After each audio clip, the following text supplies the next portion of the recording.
Good afternoon, ladies and gentlemen. Welcome to Mavericks football here on Maverick Broadcasting Network. I'm your play-by-play guy, Brian Kelly, alongside my partner, Jordan O'Grady. Jordan, how you doing this afternoon? Doing well. A little bit warmer than a couple weeks ago, but now it's time for the one and done, the go home or get lost scenario here today at Blakesley Stadium. And we are waiting for the colors to be at rest before we can get started here. And this is unfamiliar territory for both these sides, as both these teams met last year in the playoffs. Minnesota State coming out with a 16-13 overtime victory against last year in the playoffs. Yeah, you're looking at two teams that are very similarly matched up in terms of what they do offensively. Both teams very strong at running the ball. And when you look at Pueblo State's offense here, that the ball goes through both running backs, and not just two running backs, but the plethora of guys that have carried the ball and average over 40 yards a game here.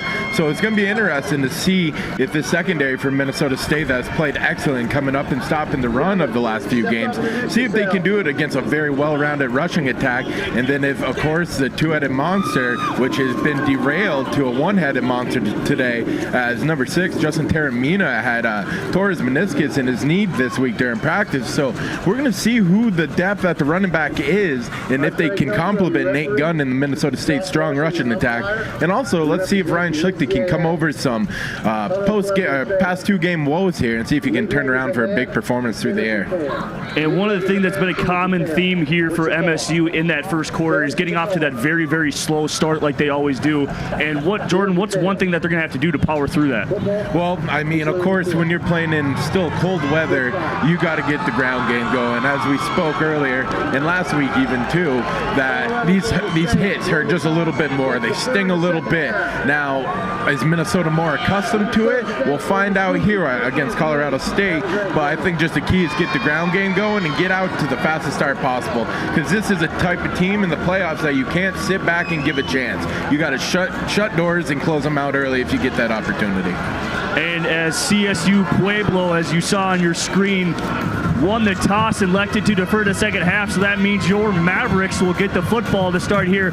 And a key guy in that return game, like you said, Taramina, we lost him to a torn meniscus. They look to get him back if they make it as far as they would like to the national championship game is his target at destination. So it looks like they could go with number 8, Vance Barnes, who is also a track star here. And Barnes is another guy that's very elusive, small, and can have something to do with that attack. Yeah, and to add to that, you look back at some of these big blowout games that Minnesota State has had over the last few weeks, and how we talked about during those games, the depth that's getting to play, the backups that are getting the chance to play in real game competition. As much as it sucks to lose a guy like Justin Taramina in the return game, it's still good to know that you have quality reps in Charles Terry IV and other guys that prove they could carry the ball well. So we're going to see how it affects the return game here, as we have to go with a traditional one back return. And it looks like there it is, the senior Keyshawn Davis is back deep and getting ready, and here we go as this super regional is underway, and Keyshawn Davis is going to let that one just drop in the end zone for a touchback. And here we go as the Maverick offense is led out by the junior number 5, Ryan Schlichty. Yeah, we need Schlichty to have a lot better performance than he's had back there. Holding the ball a little too long at times, a little inconsistent compared to what his stats have proven, what his body of work throughout the past of the season has been. And let's see if he comes out on target. Nice easy throws, get rooted, and get some carries to number 23, Nate Gunn. And Schlichty, a Mankato native, Ryan Schlichty out of Mankato West High School, which is just down the road from campus.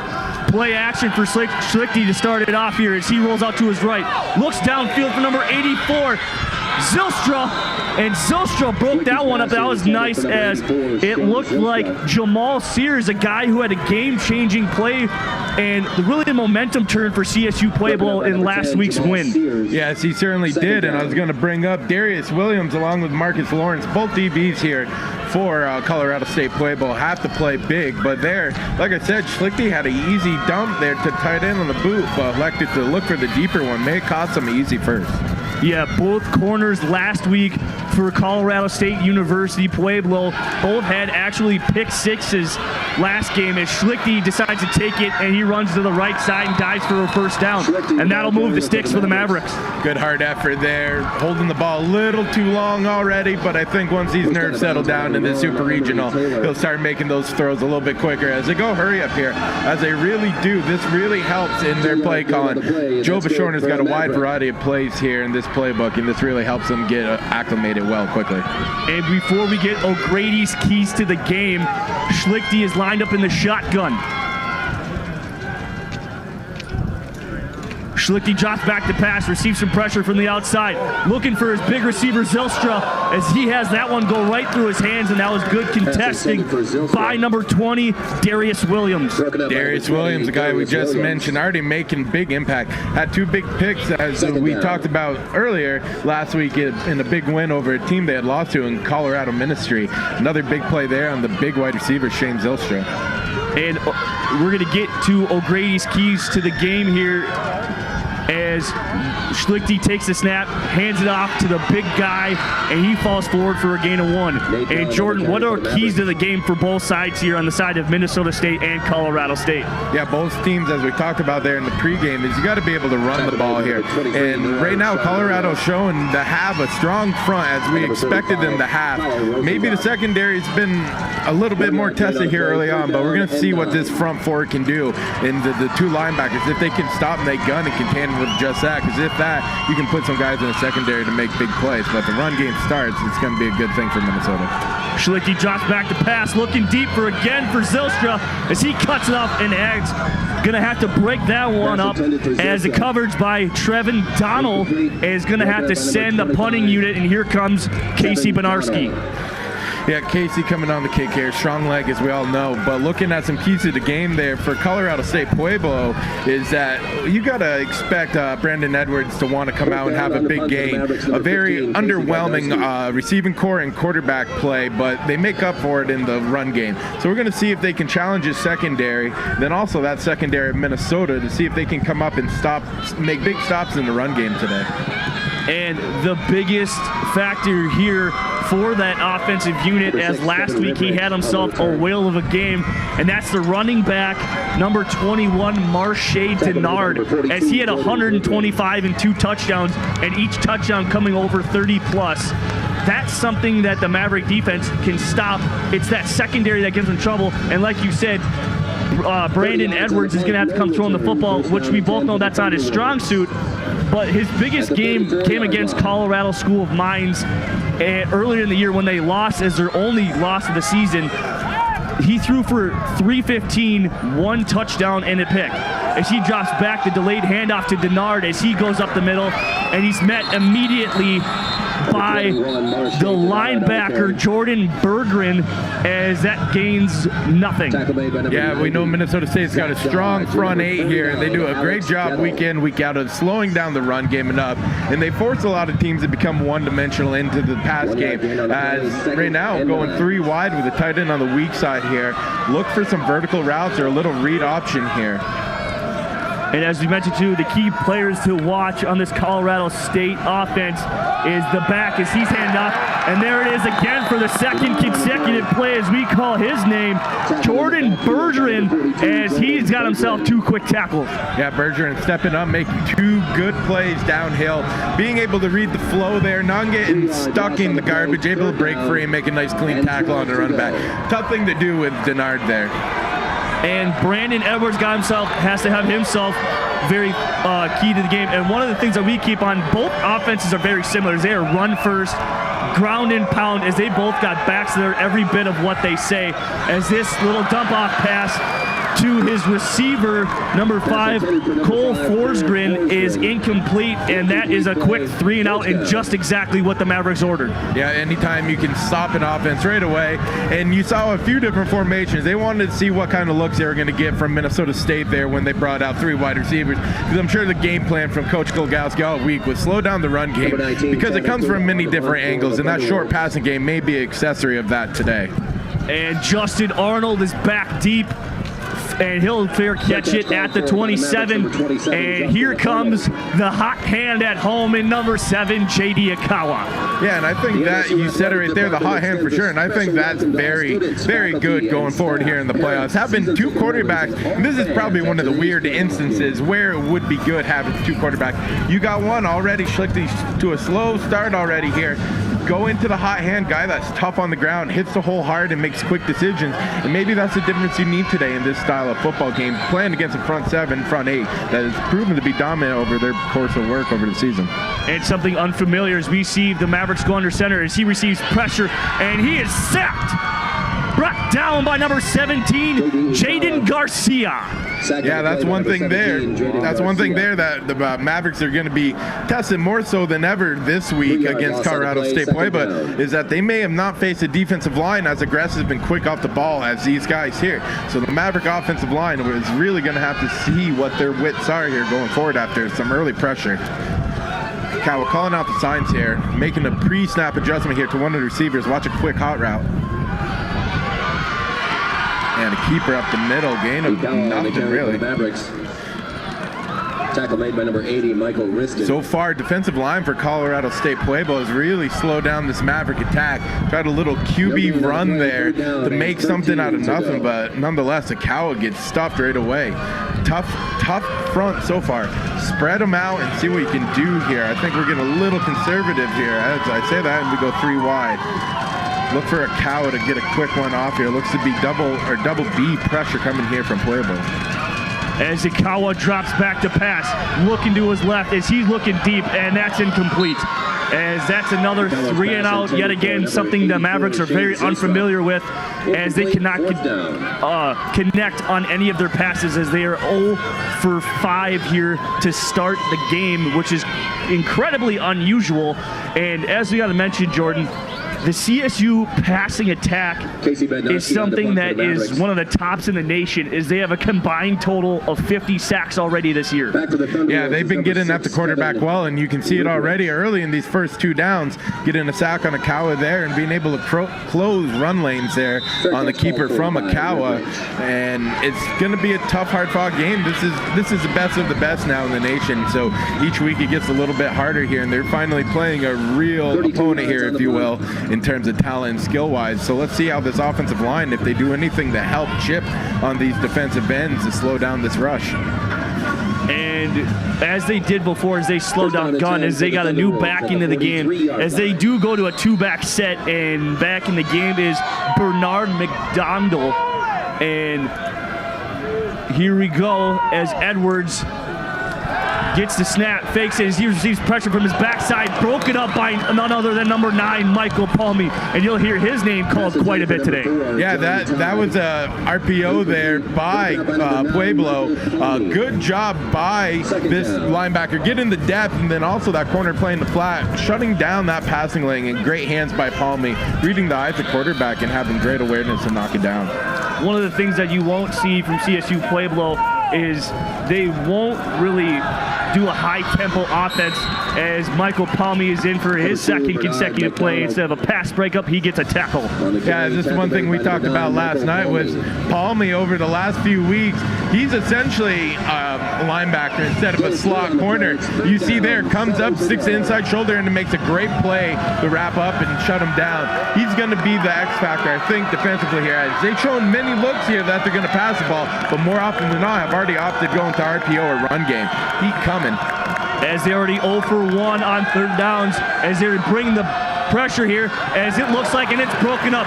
Great coverage by number 36, Keyshawn Davis. Yeah, Keyshawn Davis there trailed him just enough. Played a little slow on that on purpose, I think. Get the underneath, come around, and time it up right. That's pretty textbook there by Keyshawn Davis. Excellent form and excellent technique. And here comes the punting unit, and here's Cole Remrell for the Thunderwolves. We thought it was the Timberwolves, but it turns out it's the Thunderwolves. So we're going to get that as the kick barely gets underway, and Arnold's just going to let that bounce and go into the end zone, as that was a smart move, as here comes Ryan Schlichte in the Mavericks offense for the third consecutive time. And to be honest here, this is the kind of game or kind of start you would expect in a playoff game like this. Both teams stout running game, going to try to assert their dominance, and you're seeing a lot of backside gap fills to slow down the run, a lot of run blitzes early on, and as the Maverick offense, this game, Shane Silsher multiple chances to make a play, few errant throws and overthrows, but they're going to attack here now. It's got to open up here for the Maverick offense because it's going to be tough in the trenches all day with this athletic front, quick off the ball. Shane Zilsher, would you agree, is kind of like Adam Thielen in the sense he won't blow by you, but his route running is so exquisite.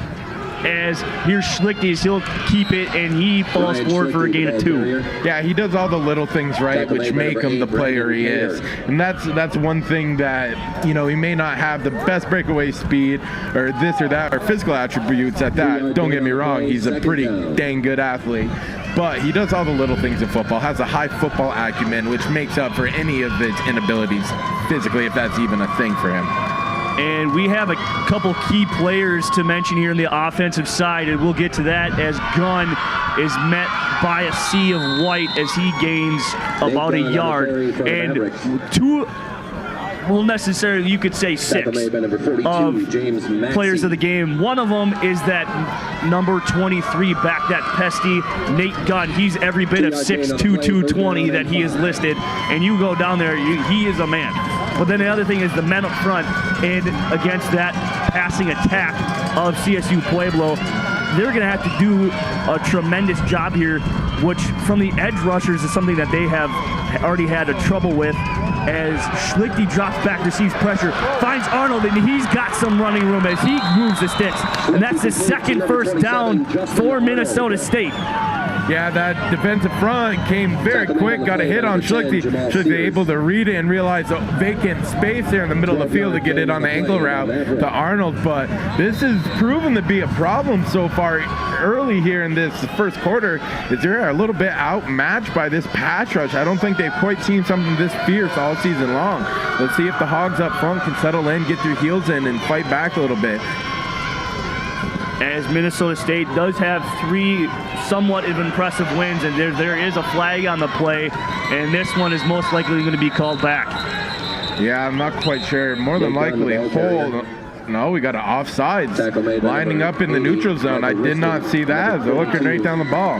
But anyways, even in this run game so far, you can see the strike and leverage by these Pueblo defenders up front, really jarring the offensive lineman back, not creating a lot of movement.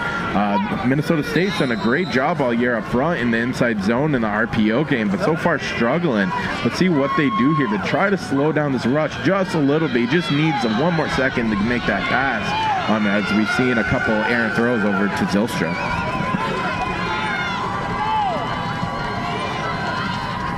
Schlichte's in the shotgun, and it's a design quarterback run as he picks up 1. And that's 2nd and 4, and Mavericks have got a little bit something cooking here on offense. Yeah, they're getting there going, starting to plug away, get a few more yards on the ground with the quarterbacks here. They're doing a real good job with that backside slot corner. They kind of bump them inside the tackle, allowing them to play a little bit of a spy. So if they come back with that boot action or go into that run like there, he's able to come downhill and have a good angle on him there. So they got a good little defensive scheme going here, playing two man over, so they're daring you to get downfield as it looks to be in man with a jet sweep here. With a jet sweep to Arnold as he's looking to cut it back upfield, but he's met and pushed back with the initial attack by James Maxey, the linebacker at 6'2", 222 junior. Yeah, great flow side to side there, not being fooled by the jet sweep. They've obviously watched your film this week as they've been able to snuff that out a couple of times with the jet motion. Good job by the Pueblo defense. Big third down here. Need to get the ball and change the field, need to get a first down here and change the field position with the ball. As you saw the graphic there, this is a top 10 matchup as Gunn goes up the middle and he gets maybe a yard, and with that neutral zone infraction, the Mavericks have absolutely nothing to show for it, and they come up short, and here comes Casey Benarski for the third consecutive time, which is very unusual to see him this many times early in the ball game. Yeah, but this is, I don't want to downplay any of their work over the season against any other opponent, but this is going to be a rough and rugged, tough football game here. Both teams like to run the ball. Very stout up front, and secondary players that are aggressive and able to come downhill and fill those last run lanes and not give those big runs. And here's Benarski's third punt of the afternoon as he will receive it, and he's met right away by Keyshawn Davis. And that is nothing as they're inside the 15. And here's CSU Pueblo's offense coming on. Yeah, good job there by the punt team. Flying down, staying right in your lanes. That's a good textbook job there by the punt team. Good punt, enough airtime for the team to get under it. Because we all know Benarski does have the leg power that outkicked the coverage, but he hit it just perfectly there. And here we go, and let's see what this offense for CSU Pueblo has this time around. And here for the second consecutive drive, we see Bernard McDonald, and that's something weird. And he floats it up, and that's incomplete. And excuse me, that is in fact Marche Denard, as I couldn't see the number 1 as it was covered up by his arm. Yeah, and that's kind of what you're seeing out of Brandon Edwards there all season. Nothing, one read routes, didn't even look backside. If he can't catch it, nobody's going to catch it, is his mentality in that play, meaning that receiver doesn't have a chance, he's just going to airmail it like that every time. Well, he also threw into triple coverage, which is something that, something super weird is Marche Denard gets the handoff, and he gets lucky back to the line of scrimmage, and he's brought down by Alex Godel. Yeah, good job. Or what's on number 95? I think it might have been Buto there, but nonetheless, great job playing down the line of scrimmage. Making a solid tackle there for no gain, and now another third and long here. Both teams struggling in these third down situations. Todd Hoffner telling them to get hype over here. Big third down, make them back up in their own territory. This is where you can see the leading sack man for the Mavericks, Chance Bowen, come into play as he drops back into coverage as they look at it, and that's incomplete as it was intended for his wide receiver number 89, Nick Williams. Yeah, good job there. They almost got beat in the man, but able to catch up there with his quick. Timeout. Injury. Defense.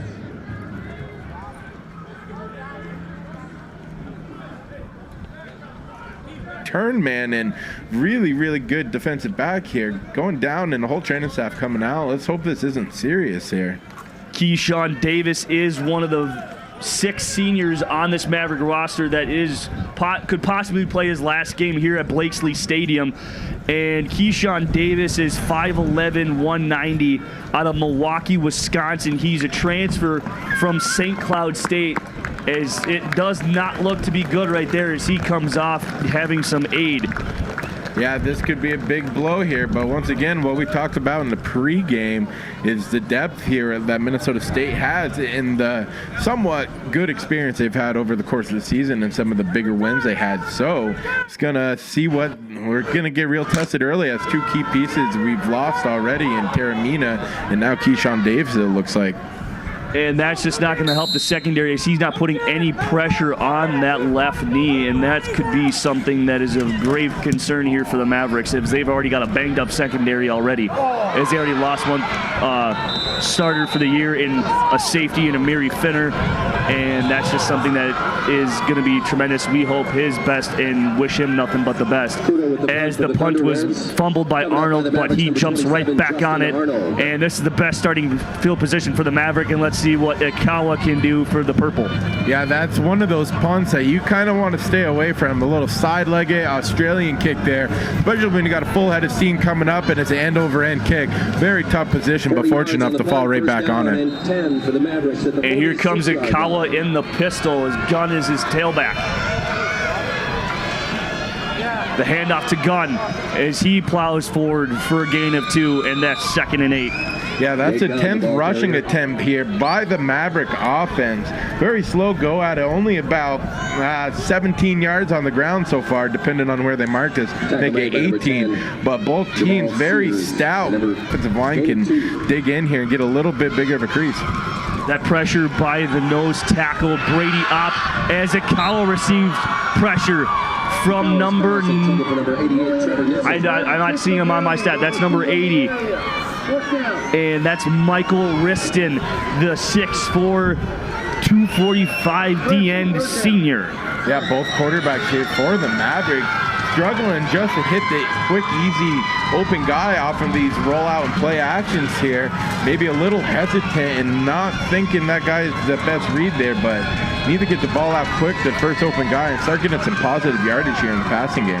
And the Mavericks are looking to go 3 and out here as Akawa drops back, receives some pressure on the edge, and he's looking for his receiver, Shane Zylstra, and he overshoots him, and here comes Casey Bednarski. Yeah, the eyes may have dropped down and started looking at the pressure there a little bit. Drop back, saw the left end come off the edge quick and get some heat, and maybe threw it on a little bit too much of a line and too quick there. Zylstra not able to run under it. And again, the pressure from his blind side, and that was number 80, Michael Riston.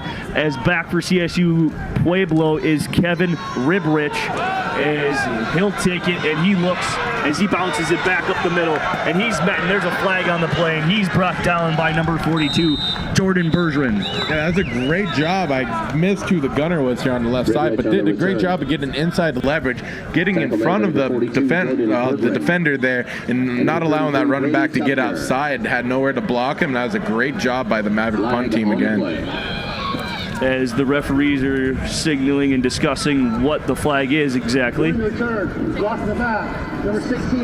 As it's a legal block in the back on CSU Pueblo, and that's half the distance to the goal, and it looks like they're going to start at the 9-yard line, which is something that could be some trouble here, as they've had a little bit of trouble moving the football. Yeah, right now when you got defenses performing like this, field position becomes vital, and being able twice in a row now to flip the field position and be on the plus side of the ball has really helped the Mavericks here. Let's see if they can keep them back. Total of 12 receiving yards in total by both teams so far in the early go at it. As we got a double power play action pass, man coverage, and gonna fall incomplete. Great coverage, step for step with him. Number 17 there for the Mavericks, making an outstanding job. Jack Curtis coming in for the injured Keyshawn Davis. Great job not being fooled by the play action pass there. Gets great technique, finds the receiver with his outside hand, and is there step for step. Second and long now, inside their own 10 on the 9.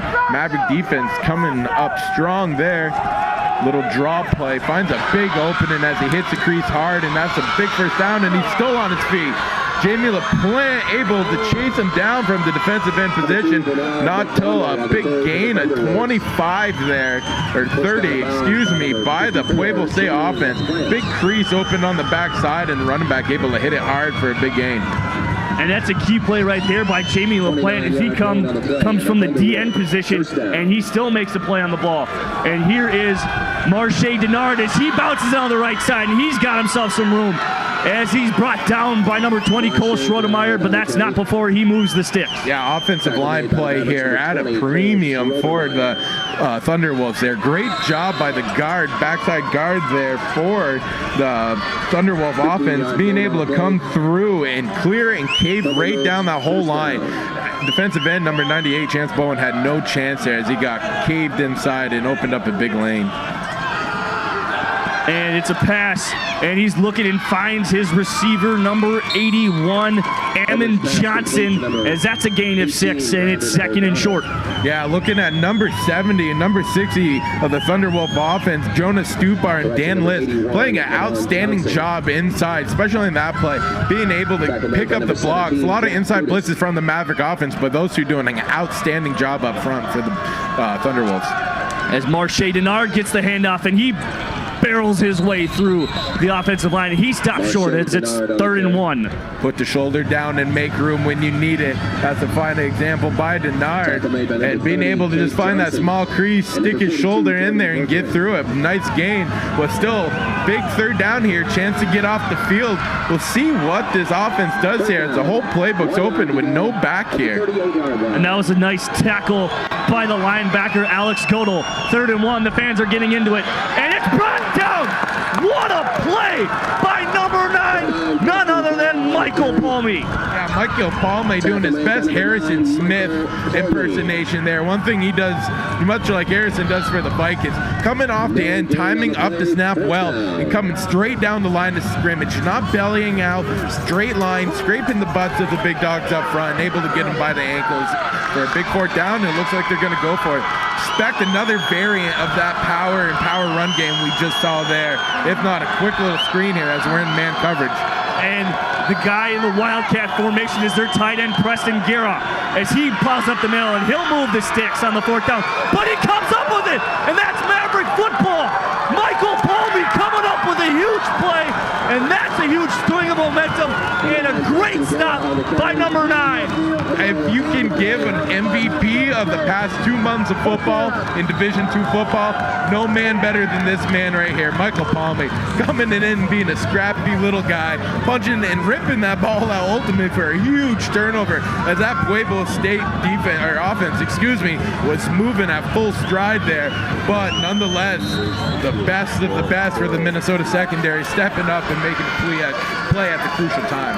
And here's the junior Ryan Schlichty as it's a fake pass, drop back to pass. He's the parted the Red Seas right in front of him as he moves forward and is brought down for a gain of 2. And right there on the initial attack is number 23, and it's Noor Shangolo.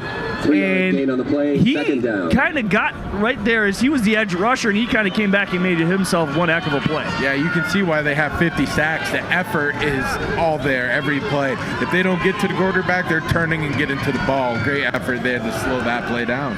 As the effort by Gunn, as his wheels are rumbling, bumbling, and stumbling, as he keeps going forward, and it's 3rd down and short. Trying to reestablish themselves here. Not much of an offensive identity so far in this game. Not many yards on both the ground and the air, struggling in all facets here. But big opportunity here to get a big 1st down and move into plus side territory. As the score is 0-0 between CSU Pueblo and Minnesota State as the clock ticks under 40 seconds. Schlichty, the old man in the backfield.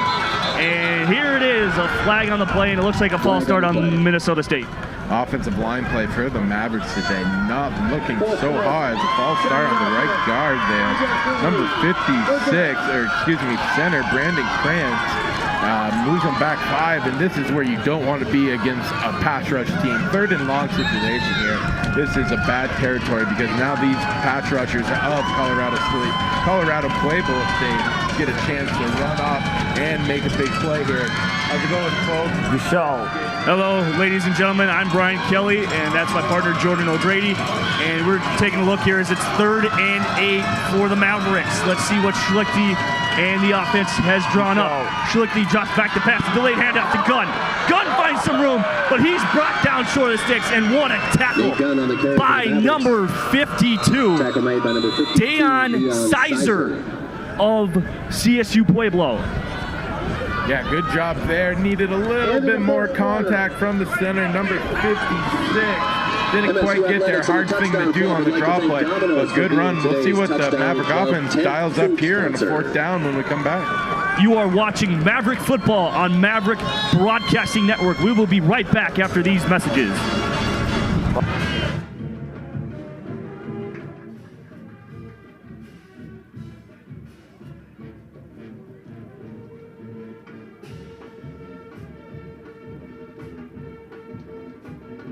Welcome back to Blakesley Stadium. It is a chilly 36 degrees, and it's 4th and 2 for the Mavericks. And here comes Casey Benarski kicking with his back to the win for the first time.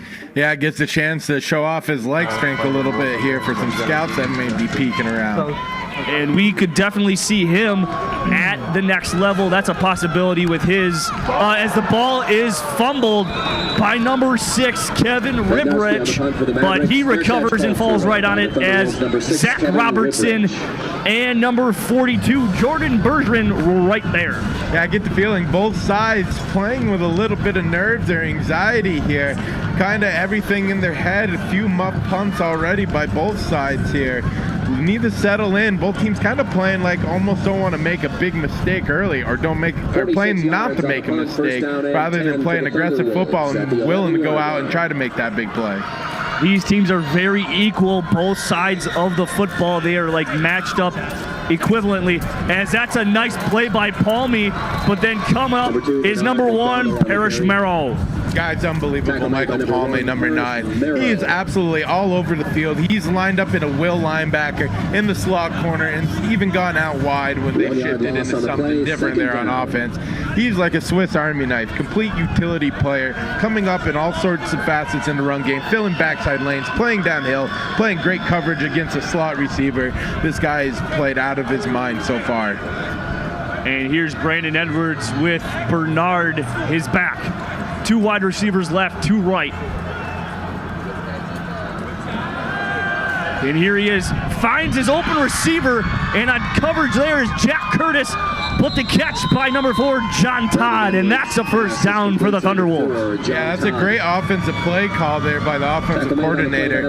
They've been playing a lot of man and linebackers playing up close to the scrimmage here as they brought middle heat again, able to win his one-on-one battle off the line, get inside leverage on that skinny post, and made a great catch with the hands and able to get a first down for the Thunderwolves. And here we go, a fresh set of downs here for the Thunderwolves. As one guy goes in motion, receives pressure, looks for the screen, it's dropped by McDonald. And that could be a costly play as he had some grass right in front of him. Yeah, he definitely had green pastures in front of him there. May have got away with a little bit of hold on the screen, but nonetheless, he dropped it. I think intuition made up for that. But good job here. I like the idea of Colorado State here. Slowing it down, bringing in the screen game, hitting them when they catch them in man on big, easy routes. Good job so far with this play calling, but a tough drop there from the running. And here's Edwards with the handoff to McDonald as he's brought down immediately by number 3, Zach Robertson. Yeah, good job by Zach Robertson. Notice the guard pulling on power play side there. As you see backside guard from the right, he's going to pull and try to lead the way, but Roberts diagnoses it, slips under it, and makes a great tackle. Offensive lineman doesn't touch anyone. As it's 3rd down and long here for CSU as they're looking to have something cooking on offense, but there was nothing of it as last drive they had a big gain by McDonald for 30 yards as Edwards drops back, receives some pressure from Chance Bowen, is flushed out to the right, finds his receiver on the right side, but he's dropped down immediately by number 17, Jack Curtis, and that's a 3-and-out. Yeah, I like that play call there defensively. It looked like it was a combination coverage, meaning having some man backside as not letting that running back leak out, but also having good zone coverage here on the front side. And you can see nothing deep, short little pass, able to get the troops rallied to the ball, make a great tackle, and force another punt. Both offenses struggling to find a consistent rhythm, moving in spits and spurts here so far. What camera number? As back deep is Tyshawn Brooks and Justin Arnold for the Mavericks, as Arnold will fair catch that one at the 36. And on that play, the offensive stance, the first time we've seen his name called on the offensive side of the ball, and that's number 6, Kevin Ribridge, as he's their second leading receiver on the Thunderwolves, and they got to get them going, and especially in the passing game. I know they're not well for it, but this banged up secondary, you can pretty much start throwing the ball as you saw earlier for that first down. Yeah, and you saw on their last drive, they tested Jack Curtis there early on in that drive with a little play action. Did a good job there, but that's an interesting point and a matchup to keep an eye on there going down the road here in this game. As Zylstra is the lone receiver at the top of your screen. Akawa back has got Arnold wide open, floats it, and out of his reach and dropped by Justin Arnold as he had a straight shot into the end zone. Look at the move he put on here. Double move, 1-2 in the ground, right by him, wide open, had 6 if you could just put it in the breadbasket. Tough go out of her quarterbacks here from Minnesota State. Overthrows and erratic throws have been the story so far. Have had their opportunities in going one-on-one with Zylstra and the speedster Arnold, but unable to connect so far. And that could have been a huge change in momentum for the Mavericks as Akawa is under center. And the handoff to Gunn as he bounces it back up the middle and is brought down by the safety, number 84, Tanner Draper. Yeah, good job. When there's space, both defenses here, and Colorado Pueblo State has done a great job at it. They close quick. If you're running free, expect defenders to be coming from all angles there. As both teams tackle as a team and do a great job tackling, gang tackling together. And here is a familiar sight. This game is its third and medium for the Mavericks as the clock ticks under to 11:30. And here's Akawa as he motions to the sidelines. As he drops back, receives some pressure, looking for his receiver, Arnold, and that's a first down. And that's a nice catch by Justin Arnold to know where he was as he keeps his feet in bounds. Yeah, it's a good route by Justin Arnold, knowing the sticks, but also knowing to drive that defender back, get him moving back in his heels a little bit. So when he puts that foot in the ground to get out, he has a little bit more separation. That's just a great route running and knowing where the sticks were and using your leverage on that inside corner. And that was a great job by the offensive line to stick to it and stick that front four, as they did have a little bit of a delayed rush on the left side. The handoff to Gunn as he goes up the middle and falls forward back to the line of scrimmage. Yeah, but one thing too, hard run there, couple. The one thing that's hard too is to block a wide 7 like both these tackles are being asked today. So for those of you that don't know what a wide 7 or a 7 technique is, they're a whole man and a half outside of the tackle, meaning they're out one whole man shoulder to shoulder and then another half out there. So that tackle has got to pass that and get to that point there behind the line of scrimmage and get in front. And that's no easy task when you're moving backwards and you got fierce rushers like they do for Colorado State. And here is the QB keeper by Akawa, and he's dropped by Darius Williams and number 42, James Maxey.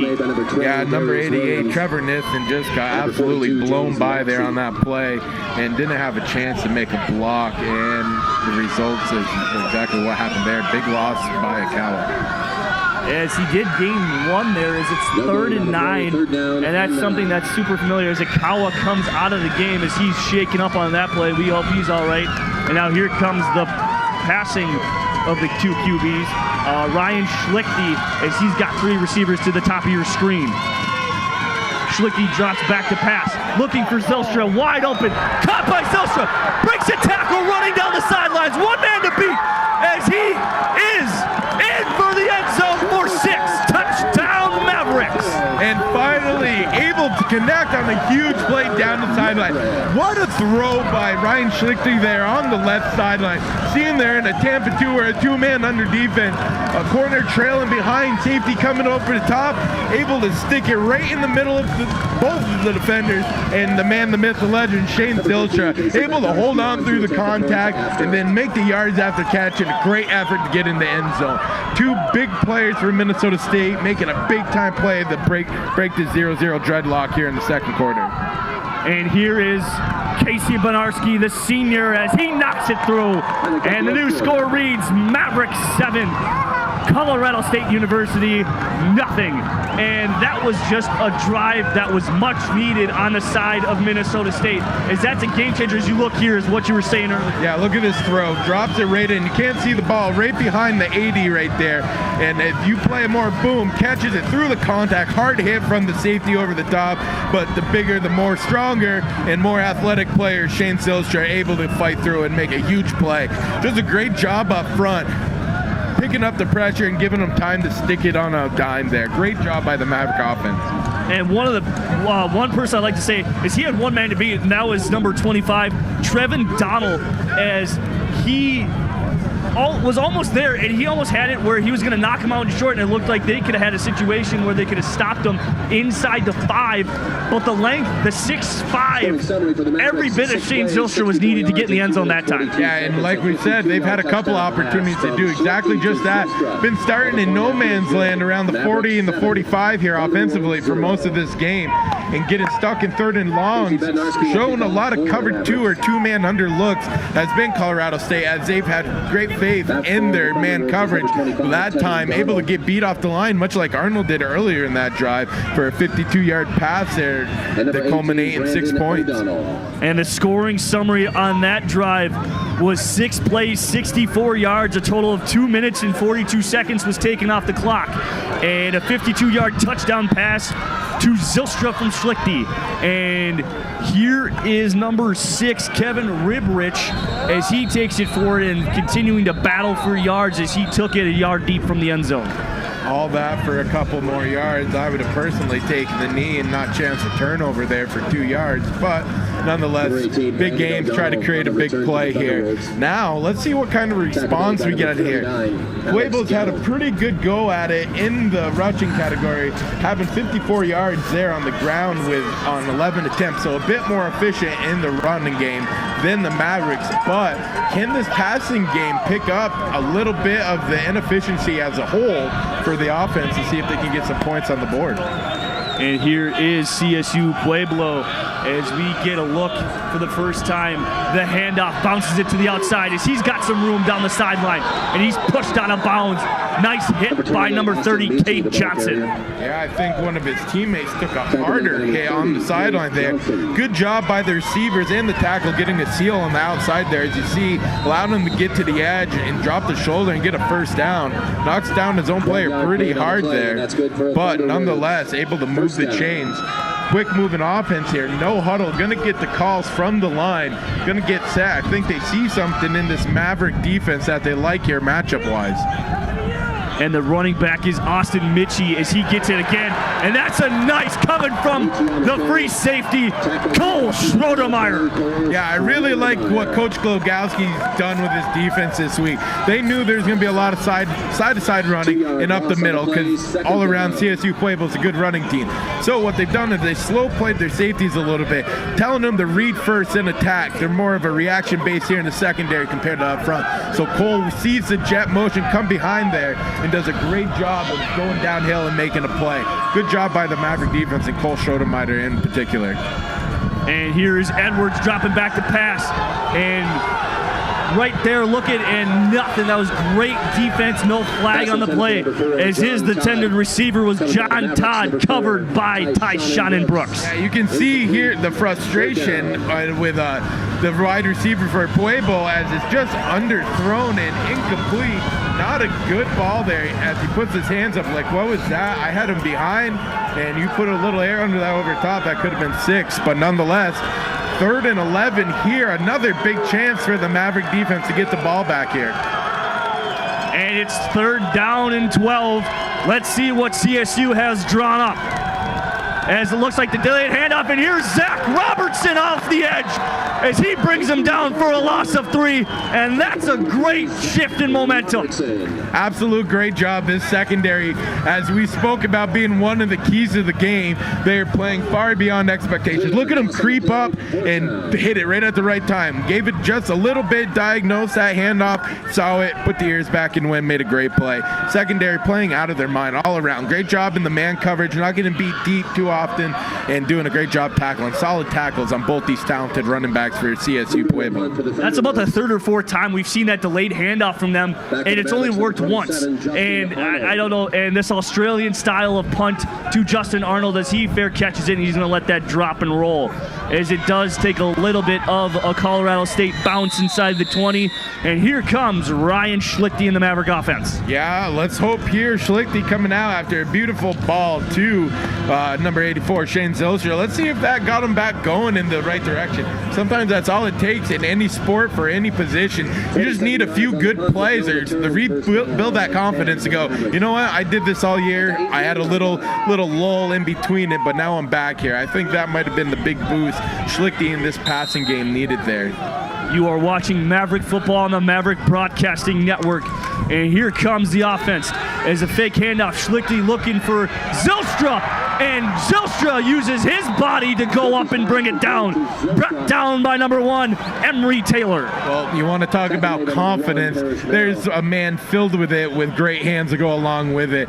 Great job playing, timing up a rebound in basketball essentially right there. Had the box out, the man got the body in front, went up at the highest point, scooped it down like he was going back the other way on offense. Great job by Shane Zylstra. That will help you build confidence too when you got a receiver like that.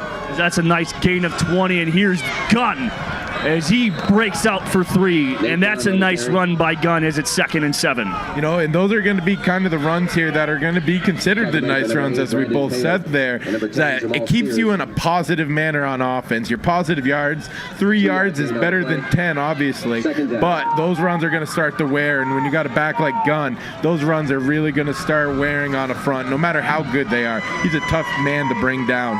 And the offensive line has done a great job in the passing game so far.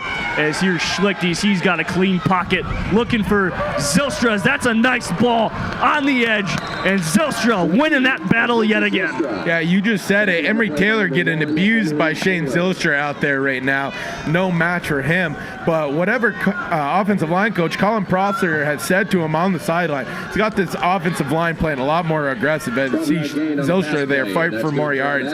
Doing a great job of identifying the linebacker in which you're setting their protector to and get into their points. Good job to slow down this pass rush.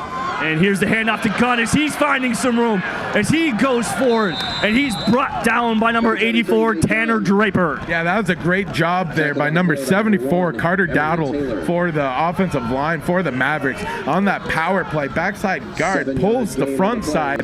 Although he didn't really have to touch anyone, just his presence in creating that lane there was enough to get a good 6-7 yard gain there on the ground. That was a nice run, probably one of the best of the day that we have seen from Gunn in the backfield. And here's Schlichty as he's got 2 wide receivers as he's in the pistol. Schlichty drops back to pass, looking to his right for Zylstra, nothing there, and he'll just throw it away. And that's a nice grab by number 20, Darius Williams, but that comes up nothing. Yeah, that's a scary throw right there. Pressure, get into him, getting a big lick on him in the midsection. Able to get it just out of bounds there, as that corner we talked about earlier, number 20, making heck of a play so far and playing well on these other receivers. And he is on the redshirt freshman Jalen Sample.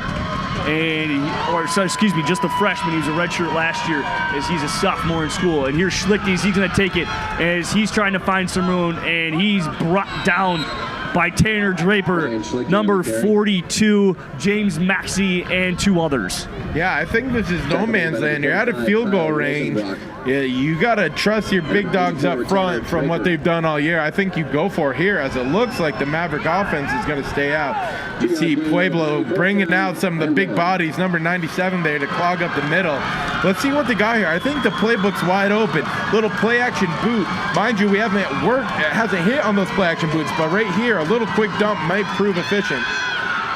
As it looks like the handoff to Gunn as he gets it, and he's stumbling for the first down, and that's a great 4th down conversion for the Mavericks, and that'll move the sticks. And like you were saying, they brought in the big bodies in both tight ends, in Trevor Nissen and Tyler Schmidt, and they also brought in the backup running back for this game in Ian Pribble. Yeah, Pribble's going to start seeing a little bit of spot duty here. Going to have to make up for a loss in Taramina here. So it's going to come down to some of the blocking here in the backfield by some of these backups. As Schlichty drops back to pass, got a clean pocket, and here's Zylstra trying to use the one hand, and that's just great defensive play by Darius Williams. Yeah, Darius Williams may have got away with a hold here. If you watch here, he grabs the left arm of Zylstra as he goes to make that one-arm acrobatic catch, but unsuccessful, as the crowd here at Blakesley Stadium calls for the flag, which I think there should have been. And here we go, and we have no news on Akawa yet.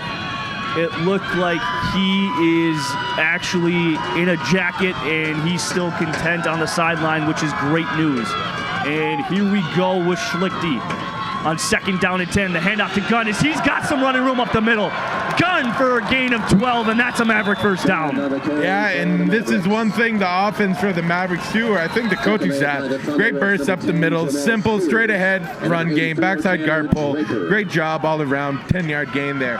One thing that the Mavericks do, I think they kind of pick and poke at you to kind of see what you're going to do in certain things formationally here. As the handoff is to Gunn to the right side, he breaks a few tackles, brought down by by Draper and number 23, Shangolo.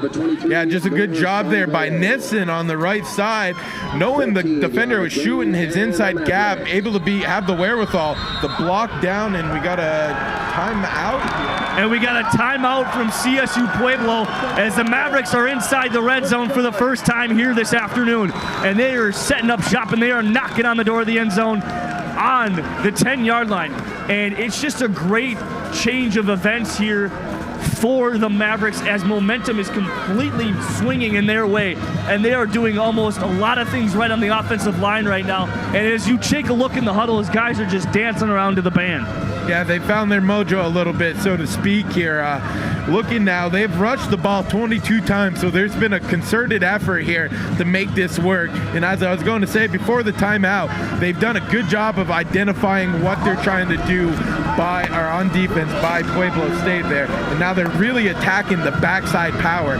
So where the tight end or where the strength of the formation is, they're now going the weak side as they have a more man-on block and scheme backside. And by bringing that backside guard, able to get to that second level of defenders, get a man on, and it's proven vital here on this drive. It's two big gashes right up the middle for the Maverick offense. As the score, as it says on your scoreboard, is 7-0 Minnesota State, and that was brought to you by last drive, a 52-yard touchdown by Satan Zylstra from Ryan Schlichte. The handoff to Gunn as he runs right into a wall and is pushed back by number 10, and number 10 is... Sorry, I'm not seeing him on the original score here, as that's Jamal Sears. Yeah, a little roughhousing going on down there. Offensive line, once you start to get under the nails of a defenders, when they start to get beat, that's when they start to get feisty and take their mind out of the game. The offensive line has really settled in nicely, dug in their heels, and have been blocking well. Better hip-to-hip job on the first level defenders, and really starting to get to those linebackers, creating these big creases that you've seen as of late. Expect a little fade route here. They're playing tight man, and a little play action might get them open. And as that fade was called, and there's Zylstra. Whoa, my goodness, as he almost had his second touchdown on 2 consecutive drives. That was nice coverage by Darius Williams. Yeah, right away. I think they probably had 2 plays coming out of the huddle if they saw something like that with the one high in the middle. When you play that defense against 2 fade routes like that, you're almost taking that middle defender out, especially if he's not shifting one side or the other, favoring rather. You're going to get a jump ball to 2 tall and 2 talented receivers there. And they really are playing a man down, but unable to connect on the one-on-one battle in the corner of the end zone. And it seems like James Zylstra's got a new partner right across from him, as Darius Williams has been across from him for the last few plays. Here's the handoff to Gunn as he finds some room, as he'll bounce it forward on 3rd down to the 5-yard line, and we are looking at the possibility of Casey Benarski coming out for a field goal. And in fact, we are. Yeah, smart move. Both teams playing tough. You've kind of found your rhythm on offense. Got a lot of confidence going in the run game and pass protection. Making a 2-possession game. That's what it's really going to come down to, I think. The more possessions, the better, obviously. They'll give the offenses more time to get started here. But go up 2 possessions and you'll be in a good spot here late in the second half. As the clock tips to 2:30, and here's Casey Benarski's field goal, and that one is good right through, and the new score reads Mavericks 10, the Thunderwolves 0, and that was a great drive, just let alone running the football. And I gotta give credit to the offensive line on that drive. That drive was strictly great to them, and kudos to them on that drive. Yeah, did a good job of figuring out. Coaching staff here at MSU is no slouches whatsoever. They're very high football acumen and able to see what's going on out there and make real-time adjustments, and they've done just that. Coach Prosser, as I alluded to, and Joe Bishorner, in the play calling and the reworking of assignments up front, if you will, has really proved pivotal here in this second quarter, and they're doing a much better job on the ground. And then taking their shots in the air, they've had multiple chances where they could have had more than just 1 touchdown in the passing game. So we're going to see what they keep dialing up there as they get them in the 3rd and short situations. It's a good spot to be because that playbook is wide open and it makes it tougher for a defense to defend. As that drive was 14 plays, 77 yards, a total of 5 minutes and 3 seconds, 22-yard field goal from Casey Benarski. And then we got to remember here, as the clock is at 2:24, CSU Pueblo won the toss. They deferred to the second half, so they will get the ball to start the second half. And if you're them, you just want to put points up on the board right now with this drive as you're going into the half. Yeah, you always want to keep it in striking distance here, not have a 2-possession game. But electing to return it again here. As Trevin Donnell is brought short of the 20-yard line, as they'll start outside inside the 20. Yeah, they're trying. They think they got something here in this return game to make a big play here, but elected not to take the field position again in a -7, if you will, in the return game on that. They're going to start inside their own 20 here. Not a good decision, in my opinion, to keep doing that, as field position is going to be vital here. And let's see what Brandon Edwards and the Thunderwolves have in store for the Mavericks this time around. Marche Denard gets the handoff. That is a great initial pressure by Chance Bowen and number 99, Braden Thomas. Yeah, great job of not getting pulled by the play action and get into a pass rush and run right by him. As they've had these delayed draws, they call it second time out over here, and not getting caught in these delayed draws going upfield. Good job of slowing down. One thing that's proven to be a big factor here is Minnesota State has the depth and a good rotation at the defensive line in the front 8 in general. As it seems Pueblo, they've only gone 1 deep on the defensive line and bringing in big number 97, Brady Opp, for the rundown situations. But perhaps this Pueblo State here may be slowing down and getting a little gas. As they spent a lot of time in the field here in this second quarter. Not having a big rotation is really not helping their cause here. They have yet to get the ball into Maverick territory so far this half and yet this game. And the MSU defense is coming up quite substantially for them, as it's been the linebackers in Godel, in Zach Robertson, in Michael Palmy, and also Tyshawn and Brooks and Jack Curtis. I mean, getting Keyshawn Davis getting hurt, and coming in Parrish Pomaro, bringing in a lot of plays, as that's Robertson and number 4, Tyshawn and Brooks on the tackle. Yeah, this defensive line here for the Mavericks getting closer and closer each play, getting really good pressure there, almost getting to him before that quick throw. I believe Mavericks called the timeout there with 2:07 left, so good heads-up coaching there to stop the clock and give them another shot at getting the ball back here. As it looks like Akawa running on the sideline here may re-enter this game if we get the ball back. But defense doing a great job rallying to tackles and playing good stout defense. Made the proper adjustments, and they're looking like a championship contender once again here. And that's the goal for the Mavericks this time around. It's either championship or bust. And you talk to a lot of these guys before or during class or whatever you get to talk to them. They're a bunch of humble guys. They're not really, what you would typically expect. A lot of them are very carefree and easygoing gentlemen. And that's something that you like to see, and something that Coach Todd Hoffner likes. As Edwards is flushed out of the pocket, he just throws it away. And that's a nice defensive stance for the purple and gold. Yeah, great job there, sniffing out the screen. Look at big number 90 here for the Mavericks. Maverick screen, put the foot in ground, turn back and get there. Covered up the screen, got through the blockers, had pressure on the quarterback from number 98, Chance Bowen. Excellent job there. They're sniffing out all the wrinkles Pueblo has had so far and really shut them down here in the first half. And Minnesota State keeps the defense on the field, as Justin Arnold will come up on the opponent's side of the 50 to retrieve the kick. And I'm not a really big particular fan. You're going to see it more and more these days, but the Australian style of punting is something that's very particular and weird. Do they do it for mainly the purpose of the bounces and possibility of not catching it correctly, or is it just like a style that is going to come and you're going to frequently see more in the game of football? A little bit of situational in Pueblo's case, but here I legitimately think the kicker just kicks better that way. And when you talk about getting down the field in punt lanes, it does a good job of spreading them out and making the defenders get out and try to attack them that way, rather than the traditional straight down and hopefully you get inside leverage and get off blocks. Big tackle there coming up on the number 45, Kyle Rosenbrock. And that's a great tackle by number 45, Kyle Rosenbrock. as Ikawa had his number called and loses 2. And it's 2nd and 12 here for the Mavericks as they have 1 timeout remaining as the clock goes under 1:30.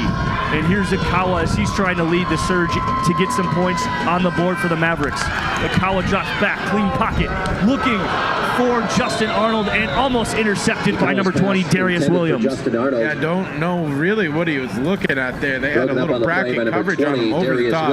See this, the far safety and the man coverage under. Really had nowhere to go. That was a great job there. The 2-man under defense. Might have been, got lucky that wasn't an interception, but ill-advised throw there by number 7, J.D. Ikawa. As the clock stops with 1:17 to go, 3rd and long here for the Mavericks as Parker Gludemans, Justin Arnold, and Shane Zylstra are your receivers. Trevor Nissen is your tight end. Ikawa drops back, receives some pressure, finds Justin Arnold for the first down as he's trying to get out of bounds, and in fact he does. That's a nice gain of 14, and that'll move the chains. Second time Arnold's done a great job of getting past the chains and having the good footwork to get out of bounds there. Give a little shimmy to the defender, make him dive inside, step out. Good job, move the chains. First down Mavericks here, and now they can reset with 1:10 left, timeout left. Take their time, get a good play call in, and I think they're heading in the right direction again. They found a little recipe that's working for them. As they're on the 37 of Colorado State, and they're knocking on the door of getting some points. Ikawa going long for Zylstra, and that is just throwing wide and long of number 84. How many times are they just not going to connect? These corners struggling, number 25 in particular for the Thunderwolves. Trevin Donald, absolute no match for either Arnold or Zylstra. As you see here, Zylstra just runs right by him and just misses him deep again in the back of the end zone. A bit too long and a bit outside. Tough go out of here. If those start connecting here going forward, Colorado Pueblo is in for a rough go at it because they've missed on some big opportunities multiple times.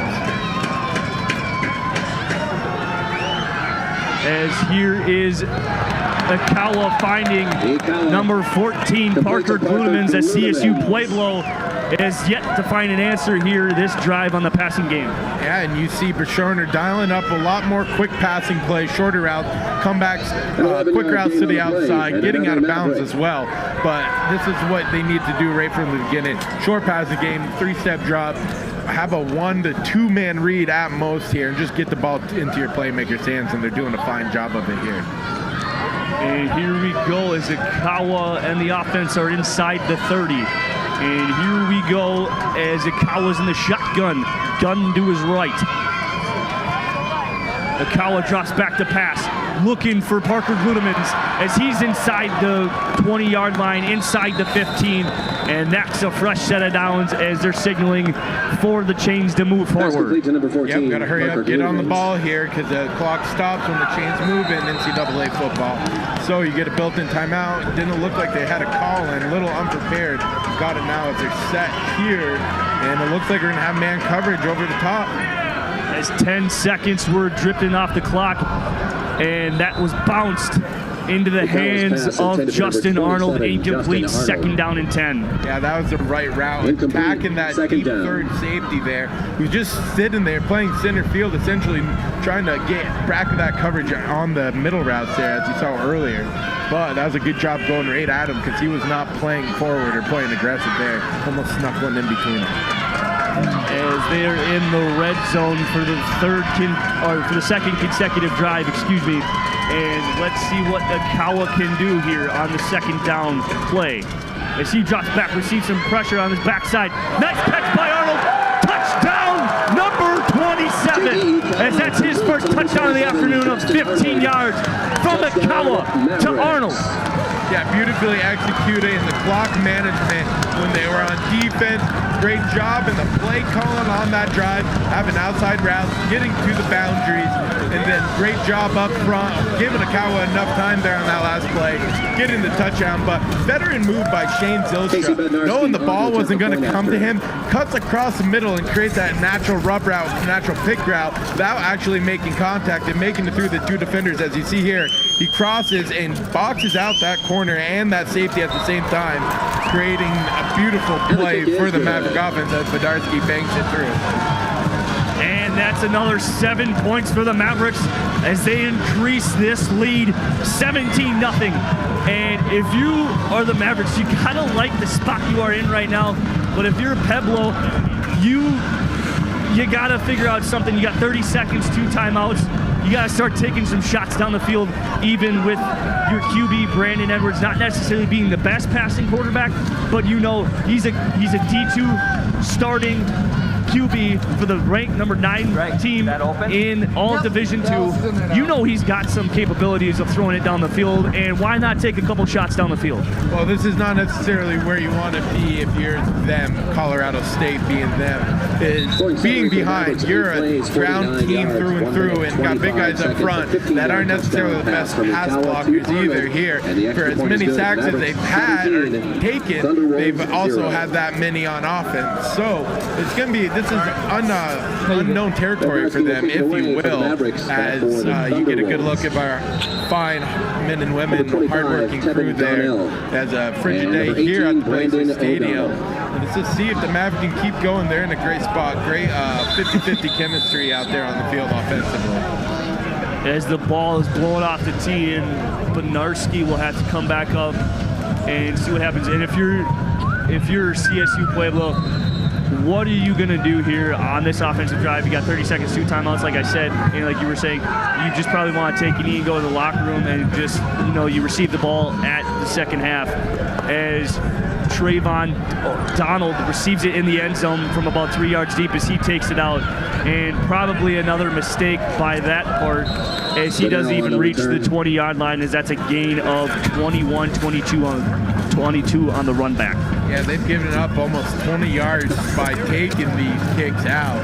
They really believe that they're able to get a big return, and they have been completely unsuccessful in that so far. I would expect either a little run inside or a need to simply get out of here and not do any more damage to themselves.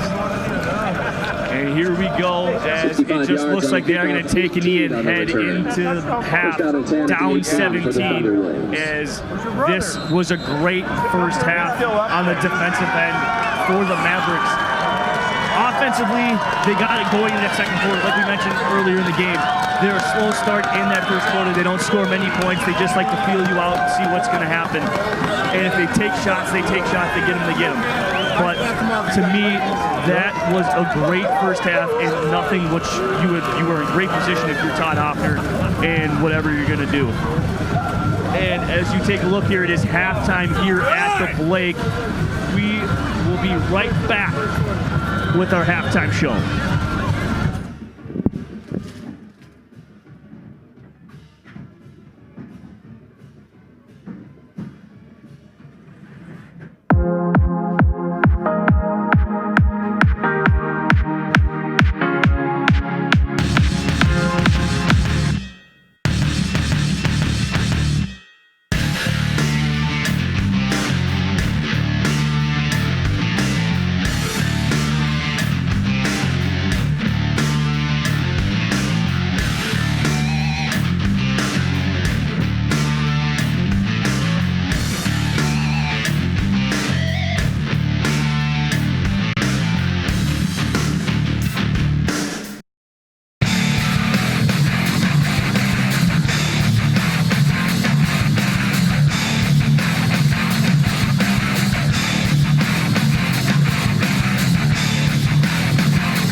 are back here at Blakesley Stadium for this top 10 matchup against CSU Pueblo and MSU. And Jordan, what are some key takeaways from that first half that you have seen from both sides?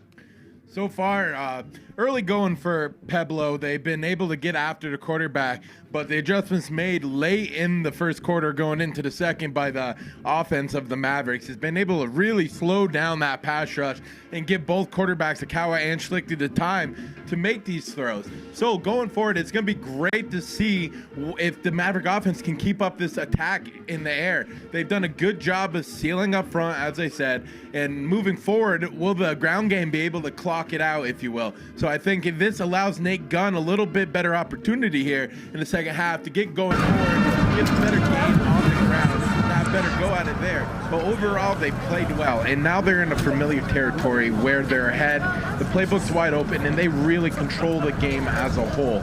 So that is one big thing here for the Mavericks, having a 3-possession game and a playoff game against a team ranked inside the top 10, much like them, as the Mavericks are ranked number 1 overall.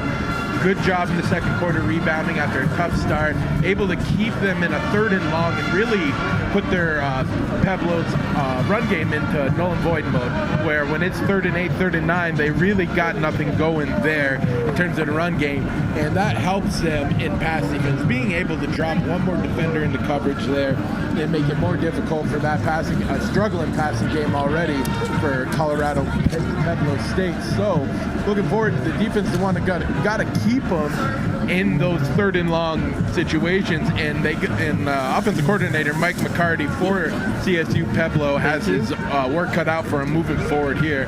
As you see the top 10 here in Division II football, number 9 Thunderwolves of Colorado State Pueblo. See what they got coming back out of the locker room here. It's going to be a tough uphill battle nonetheless.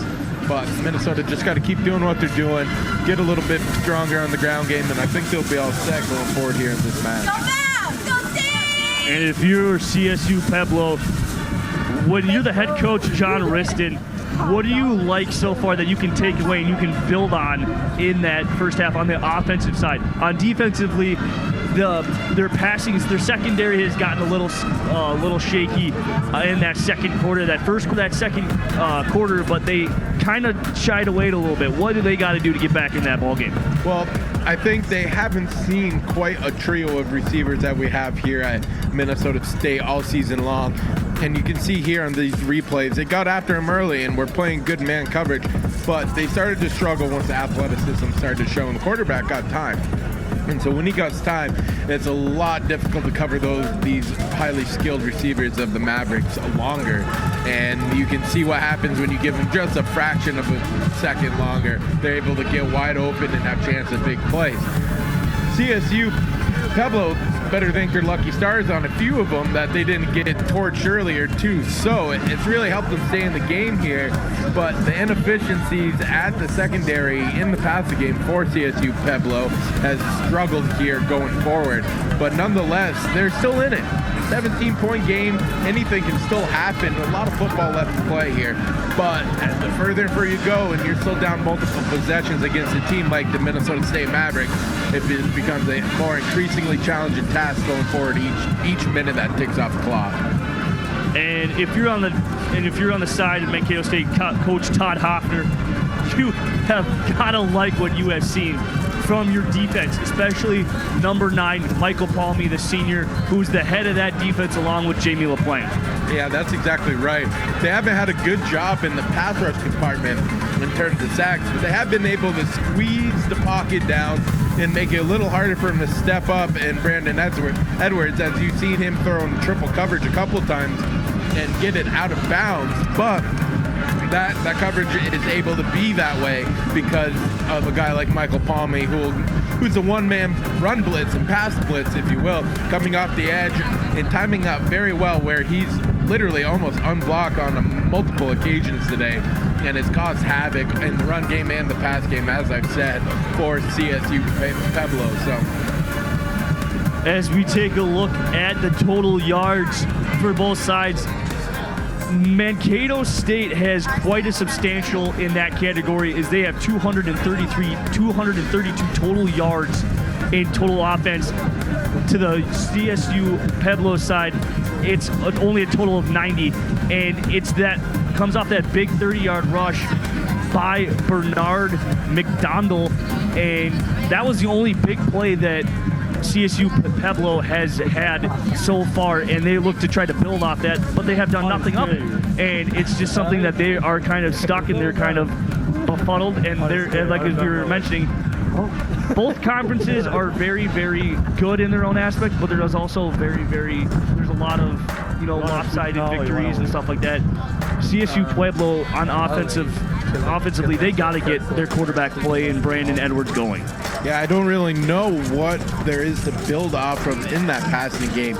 As all season long, he's only averaged just under 150 yards a game, which is, by Minnesota State standards or any other standards, very low, and a real tough thing to accomplish in a playoff game. Is you need that passing game when you get in this situation. Be able to get back into the game, couple quick scores, but this team lacks that big play ability where they're the team that's more often than not out front and able to control it, much like Minnesota State does. A big difference here offensively is you look at this, Minnesota's almost ran 20 more plays than CSU Pueblo has.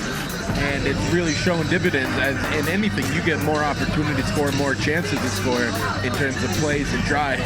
More often than not, you're going to have the advantage there. And the overall yardage may not be where it normally is with this team, but they're a little bit more efficient on third down and definitely more efficient in stopping CSU Pueblo in the third down conversion category. So it's another great effort by this defense, who's really stepped up and played great football throughout the course of this last month and a half, and it's really showing here the depth that they've been able to get that real game experience and some of the bigger wins here as of late. And it's really proving dividends as Jack Curtis and those guys are able to step in for some of these injured secondary members, and there's been no drop off of play. So this has been a great job so far defensively. Palmy, Godel, and LaPlante and company got to keep doing what they're doing. Doing a great job of containing the run game, as we see Brandon Edwards not having the capability so far to make some big plays and swing momentum back the other way. But a lot of football, again, still to be played here.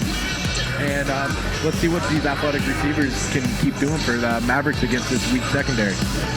And if you are just joining us, how the score got to be, it's 17-0 Mankato over CSU Pueblo. And the way it started off, the scoring didn't start until the second quarter when Zylstra was hooked up from Ryan Schlichty on a 52-yard touchdown. And then the next drive, Schlichty going down again with a 14-play, 77-yard drive that took off 5 minutes and some change. And that led to a Casey Benarski 22-yard field goal. And then on top of that, Akawa coming back after being shaken up his last drive out, ended up connecting with a 15-yard pass to Justin Arnold into the end zone. And that's why the score is 17-0. And that's something, if you're Todd Hoffner coming out here and you're in the locker room, what is one thing you're going to tell your team coming out? Stay after it, stay aggressive. You got them a little bit reeling now. You got them on the rope, so to speak. We're going to use boxing terms. But just they developed a great game plan. And another boxing reference, the Minnesota State team as a whole, they come out in the first round, if you will, bob and weave, and kind of feeling their opponent out, taking a couple jabs, feeling what they're going to give them, but then they show their whole hand, and they'll come out in the later rounds there and start swinging hard and picking apart what they see. They do a good job every week of developing a great game plan, having the strong practices, but then kind of slow playing and sticking it in where they need it to. And you look at, we spoke about Schlichty there having that 52-yard completion down on the far sideline, and I said it there, he got that confidence boost, and he comes back out, hits another comeback route to Zylstra there on a couple plays later, and he's played excellent ever since then. And I think that was just a morale and confidence boost they needed in general from the quarterback position. Wasn't bad, but hasn't been up to par as it was all season long, and they found their groove a little bit, and they've gone back into it offensively in the passing game, and it's really helped them stretch out this defense and make a little bit more bigger running lanes for Nate Gunn and company to get through, and it's proved to be very effective here. And you got to look for it to keep happening as this run game, and Nate Gunn is going to be able to grind at him and slow him down even more here going forward. And if you're John Reston, the head coach of CSU Pueblo, what is one thing you're going to tell them? We got to change it up on defense in the secondary here. We're not having great success covering these athletic receivers when we get in this two-man under look or Tampa 2 zone look with the guys underneath and the linebackers. Got to find a way to get after the quarterback even more so, because they've done a good job adjusting to the adjustment in terms of Mavrik's offensive line doing so. And the secondary is going to have their hands cut out for them now, because they know what these receivers are capable of, and they put on a little bit of a clinic there in the second corner of running great routes and making great catches at big times there. And it's proven to be a tough task for secondary that's coming off a very good performance in the first round game, having 2 pick sixes there, and they're struggling so far. Played a few good snaps early on, but Zilstra, Arnold, Sample, and Ludeman really starting to get after it now, and Schlichty finding his mojo and clicking on a few more cylinders than he has been here. So it should be a good, exciting second half here. And right before we get that underway, it should be a great one here as the score reads Minnesota State 17, CSU Pueblo 0. And we will be right back after these messages.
Everything else is fine.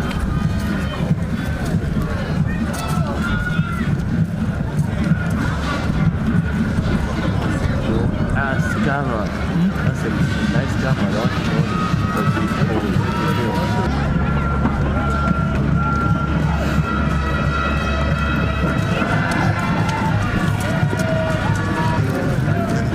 And welcome back to Blakesley Stadium as the teams are finally out here and they're getting their final warm-ups in. As we take a look here as CSU Pueblo won the toss. They deferred as they're getting the ball back down 17. And as we talked in the halftime show, they just got to continue to grind and to have that ground and pound mentality and keep moving the ball and also keep it out of the hands of Ryan Schlichty and JD Akawa. Yeah, this is the opportunity starts to dwindle a little bit here for this type of team that likes to attack on the ground mainly from many different contributors. This is as each minute or so proverbially ticks off the clock here, becomes less and less importance on the run game. So they need to find a way to get a score here at CSU Pueblo does to keep themselves in this game and keep their main offensive attack relevant Number 18, Brandon O'Donnell. Back deep for CSU Pueblo is number 25, Trevin Donald, and number 18, Brandon O'Donnell. As it's bobbled by Trevin Donald as he takes it out and he bounces it outside on the right side as there's a flag on the play and it looks like a holding as Casey Panarski throws Trevin Donald out of bounds, and that's a return of 25. Yeah, it looks like there was a hold on number 86 who tackled number 37. That's not Justin Arnold. Excuse me, trying to find the name here. But nonetheless, he tackled him there, and it looks like they're going to get that hold here. Kind of an unnecessary hold by number 86. There's no need as the returner had gone to the other side of the field, but nonetheless, back him out 10 yards. As there were two holding calls on the play, the first one by number 86 was negated, and they decide to elect to take the one from number 30, and that'll back them up 10 yards as they are, in fact, inside the 10, and they're going to start their second half drive. The very first, they're going to have to march down 93 yards as they start at the 7-yard line. Yeah, they've done it to themselves all day with bad starting field position, and it only compounded on itself there with the penalty. As the fake handoff of the jet sweep, and he throws into some traffic as he finds number 6, Kevin Ribrich, and that's a first down for CSU Pueblo. Yeah, that's a little wrinkle like Minnesota State's thrown in there, these quick little seam routes, getting after these slot corners, able to get inside leverage on the linebacker, make a nice catch and a quick pass. And that's something that could get Brandon Edwards here rolling here as Marche Denard is his tailback. As he drops back, this guy's a clean pocket, looking deep alongside, finds number 4. And that was intended for John Todd, and there is, in fact, a flag on the play, and it looks like it's going to be pass interference on number 4, Tyshawn Brooks. Yeah, I think he may have got a little too handsy before. He did turn and play the ball well, but that back arm, looking at the replay, looked like he may have had him on the back there, pulling down. Not bad coverage, but the ref saw enough contact there to warrant the flag. And that's a fresh 10 here for CSU Pueblo, and they are get 2 consecutive first downs on 2 consecutive plays. I mean, one being it's a fake here as he rolls out and finds Marche Denard as he heard some footsteps from number 49, Alex Goebel. Yeah, that was a good job. Didn't get, not all the linebackers got sucked up in there on the play fake, but nonetheless, great job of being right behind the runner. Even if he did catch that, it's probably going to go down for a very short gain. Running backs have struggled here for Pueblo and catching the ball out of the backfield as they may have had some easy first downs earlier in the game if they just simply caught the ball and then ran. And Minnesota State, is the handoff is to Marche Denard as he's finding some sneaky little holes to go through, and he's brought down by Kate Johnson and Chance Bowen, and that's a gain of 6. Yeah, bad job backside by the 2 defensive linemen. Dodge there. Not a great job play side by Godel, stepping up, squeezing that outside lane down, forcing him to make the cutback. Fortunately for Pueblo, there was a nice lane backside. as it's 3rd and 4. And let's see what Brandon Edwards does. They are under center. It's Coach Todd Hoffner down here on the sidelines jumping up and down to get this crowd into it. I absolutely love seeing that from Todd Hoffner as he just continues as fans are banging on the press box here as Edwards drops back, has a clean pocket, and receives some edge rush by Chance Bowen as he comes out, and that's great defense by number 4, Tyshawn Brooks. Unbelievable job. A little bit of his own redemption there. Tyshawn does a great job of feeling the much taller defender with his body. And another tough throw by Brandon Edwards, and just not giving his receivers any kind of legitimate opportunity. More like 50-50 balls every time, and that's not something you want to live with in any kind of passing game when it becomes a 50-50 ball. But nonetheless, great technique, and defensive back coach LaBelle Jackson's got to be pleased with that effort there. And punting for CSU Pueblo was number 19, Tanner Kuda, as Justin Arnold fair catches it at the 31. And let's see who comes out for the Mavericks. And it's probably got to be none other than Ryan Schlichty, of course, but you never know, as in fact it is Schlichty and Gunn. And Schlichty's had himself, he's picked it up a little bit. I mean, he's taking care of the ball, but he hasn't thrown well as he's 4 for 10 and with about 100 yards. But we'll see what happens here as the handoff is to Gunn. He bounces out to the right side, breaks a few tackles, has a man miss, and he's brought down by the ankles by number 1, Emery Taylor.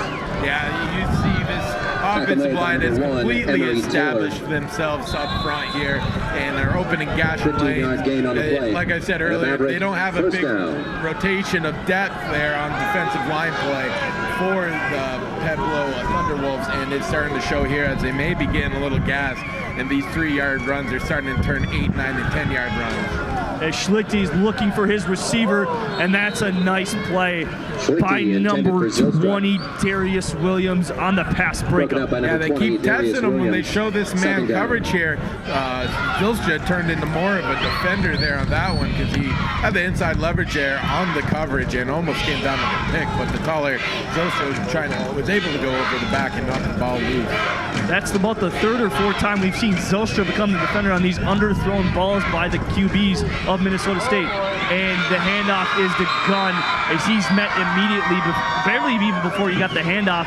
And that initial pressure is by number 23, Nor Shangolo. Yeah, they had a run blitz dialed up right away. They were going to live and die with the man coverage there if it was going to be a pass.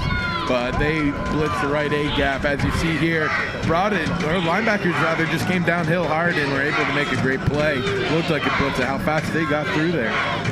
And Schlichty wanted no part of it, and he just tells Gunn, here, take it, I ain't getting hit. Because I've already gotten licked a couple times tonight, and it's got to be not feeling too good, especially on this hard surface today, as it is, in fact, 36 degrees here, and the wind has picked up significantly to start this second half. And it really started with about 4 minutes left to go in the second quarter. And here's Schlichty in the gun. 3rd and 13 for the Mavericks as his pocket collapses, and he's looking for number 27, Justin Arnold, and they're in fact giving it to him as that's a nice catch by number 27 for 18 yards. You got to think, looking at the stockings here on these field goal posts, that wind may help just get enough oomph on it to get the ball to him, but a good job of going down low, and really the only place anybody was going to catch it was exactly where Arnold did it. A nice well-thrown ball by Schlichty. That's a nice shoestring catch by Arnold as the patient run there by Gunn gains 5. That's to the 35 of CSU Pueblo, and that's 2nd and 5. Yeah, they're starting to gash more and more here. As you've seen, when Minnesota State's gone into plus-side territory on the opponent's side of the field, they've gone to the no huddle. And once they get there, they really want to wear him down going into the zone as he gets stuffed, finds a way to get through for a first down. Great second effort by number 23, Nate Gunn, able to cut back door, offensive line still working, and gets a first down. That's a nice gain of 6 by Gunn, and that's typically what you get from Gunn, that north and south running ability, and him just using those strong legs of his, that base, and get those extra yards. And again, the patience by him was something of none other. Here's Ryan Schlichty as he gets his name called, and he'll take it as he's tripped up and falls forward for a gain of about 5. Yeah, Pueblo State got to get a little chippy now. They're starting to get beat up front by this big Minnesota State offensive line.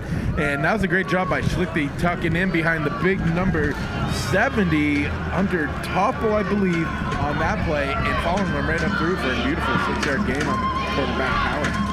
And Jordan, it does kind of feel like we're playing a night game here as the Clouds, as that pass is intended for Shane Zylstra, as he gets a gain of 7, and he's whipped down by Darius Williams. Yeah, such a big body there, able to really set his position. He didn't really have to come back to the ball, although that's the ideal thing for a receiver to do. But there was no way for that defender to get around his big frame, and really took advantage of just his size there and pulling that ball in.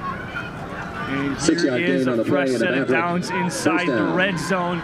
First time this second half as the clock goes to 10 minutes. Here's Schlichty as he runs the ball. He's finding some space and dives forward and brought down for a gain of 9 inside the 10-yard line. Again, same exact play 2 plays ago. The quarterback power, Hunter Topple, absolutely dominated. Number 8, Brandon Payer, a 6'4 linebacker, number 8 for Pueblo, getting absolutely manhandled by the much bigger as he And there's Gunn as he's down inside the 2, and that's another great run by Gunn for a gain of 8. But they are going to bring it back here as they may have said his knee hit the ground before as they set it at the 3-yard line. Yeah, go and hurry up here. They got this defense huffing and puffing, hands on the hips and reeling here. This is where the strength of your offensive line needs to be able to punch it in here. As they bring in the big body of Pribble, they hand out to Gunn. Gunn's in the end zone for 6. Gunn's first touchdown of the afternoon, and that is a MAVRIK touchdown. That whole drive there, once it got past the 40, goes to number 70, Hunter Topple, as the coaches recognize and his fellow teammates recognize the absolutely dominating performance there by the left guard, Hunter Topple. Offensive line coach Colin Prosser's got to be absolutely ecstatic with that. Just a great job in getting close to that put-away drive there as they go up 23-0 now, and Bednarski on to make it 24. As this is a super regional game, and here's Bednarski's extra point is good, and that extends the MAVRIK or Minnesota State lead to 24. And as we take a look here at other games, for us, it is the winner of this game, because we are the number 1 seed. We will host because we are the super regional host, and we will face the winner of Tarleton State and Texas A&M Commerce. And that game is in the second quarter, and it's at half right now, with Tarleton beating Texas A&M Commerce 17-9 at half. And let's keep in mind, we played Texas A&M Commerce last year, and that didn't go both so well. But this year, CSU Pueblo played Texas A&M Commerce at their place, and they won in a matchup of 23-13. And that itself says something of a nature. And to me, that means that they are very evenly matched through the rest of the year, and Minnesota State will have to face someone that is incredibly good and someone that they're not used to particularly seeing, except for when they play Bemidji State, Winona State, and Augustana, like they did at Augustana when they only came out with a 2-point victory. Yeah, you got to be happy with that as a MAVRIK fan, as Texas A&M Commerce has, for better or for worse, been our Achilles heel in the playoffs here. So it's nice to see them have a little bit of struggle here. Oh, gets it outside. As this is a nice run back by Donald, as that was a great choice to run it back, as he bounced it outside to the right and is tackled just short of the 35. Tackle made on the play by number 49, Alex Gettle. CSU Pueblo has seen this whole afternoon, and here's Trevin Donald, the 5'10" junior out of Fountain, Colorado. Yeah, that may have been what they've been trying to accomplish all day. Plus 11 on 61 yards on the kickoff, but 30 on the nonetheless, return. like you said, best field position. But this is really almost a put-away job here by this defense early on as they can turn it down. And here's the pressure from Brandon Edwards as he finds his receiver. That's number 5, Cole Frosgren, and he'll move the chains as that's a gain of 16. Yeah, that was a good timing route there with the out route. You see Cole here works 15 the yard middle, gain on the pass able to play, put and the a foot Thunder down and Roads. get to the First sideline down. here. And just a pretty good ball there by Brendan Edwards, getting it outside where only his guy could catch it. As they're looking to cut into this 24-point deficit. And here's Brandon Edwards as they chose to throw the ball for the second set of the time. And he is brought down and sacked by number 42 and number 54 on the Maverick defense. And that number 42 is Jordan Bergeron and Jamie LaPlante. Yeah, these big offensive linemen, I think they're starting to become winded themselves. Jamie LaPlante, linebacker and company, and Big Zach Dodds really starting to wear on them. Right away, there's pressure in Brandon Edwards' face. Second forever here. Expect a screen or a slow draw here. If not, the Mavericks are showing cover 4 against the big play. As that sack loses 10 yards, and they continue to get backed up as he looks to throw into traffic and finds his receiver. That's number 6, Kevin Ribrich. And that is a gain of, let's see, 18, 19 yards. And it's the first time they're going to run a play in Minnesota State territory. And that's particularly unusual for the number 9 ranked team in the nation for Division II football. Yeah, and you're really seeing the dominance of the Mavericks if that's the first time they're in plus territory. As a handoff is to McDonald as he breaks an ankle tackle, and he'll fall forward for a gain of 9. On the carry, Yeah, good job by Michael Buto there.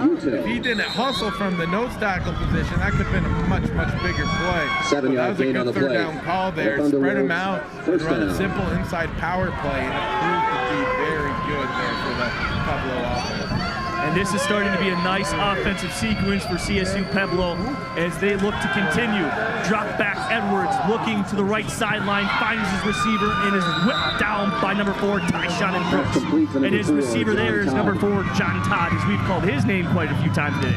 Yeah, finding some success here out on the edge, playing very soft coverage, 10-yard spots off the ball there. And that is 2 times when Minnesota State stepped back. They've taken advantage of that soft coverage and got it in underneath. And here's another fresh set of downs, the 3rd time they have moved the chains here in this drive. The handoff to McDonald's, he breaks the tackle, and he is brought down and gone. Touchdown, CSU Pueblo. That is a great run by number 2, Bernard McDonald. Yeah, that was a good job coming backside where they knew they had a man on there and able to take advantage of it. That's a tough guy to bring down with one tackler, one arm tackle like that.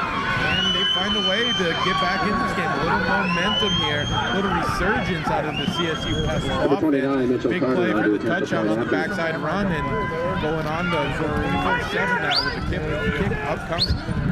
And it was all set up by that great kickoff return by Trevin Donald. And the kick after is good as this lead has decreased to 17. The new score reads Minnesota State 24, CSU Pueblo 7.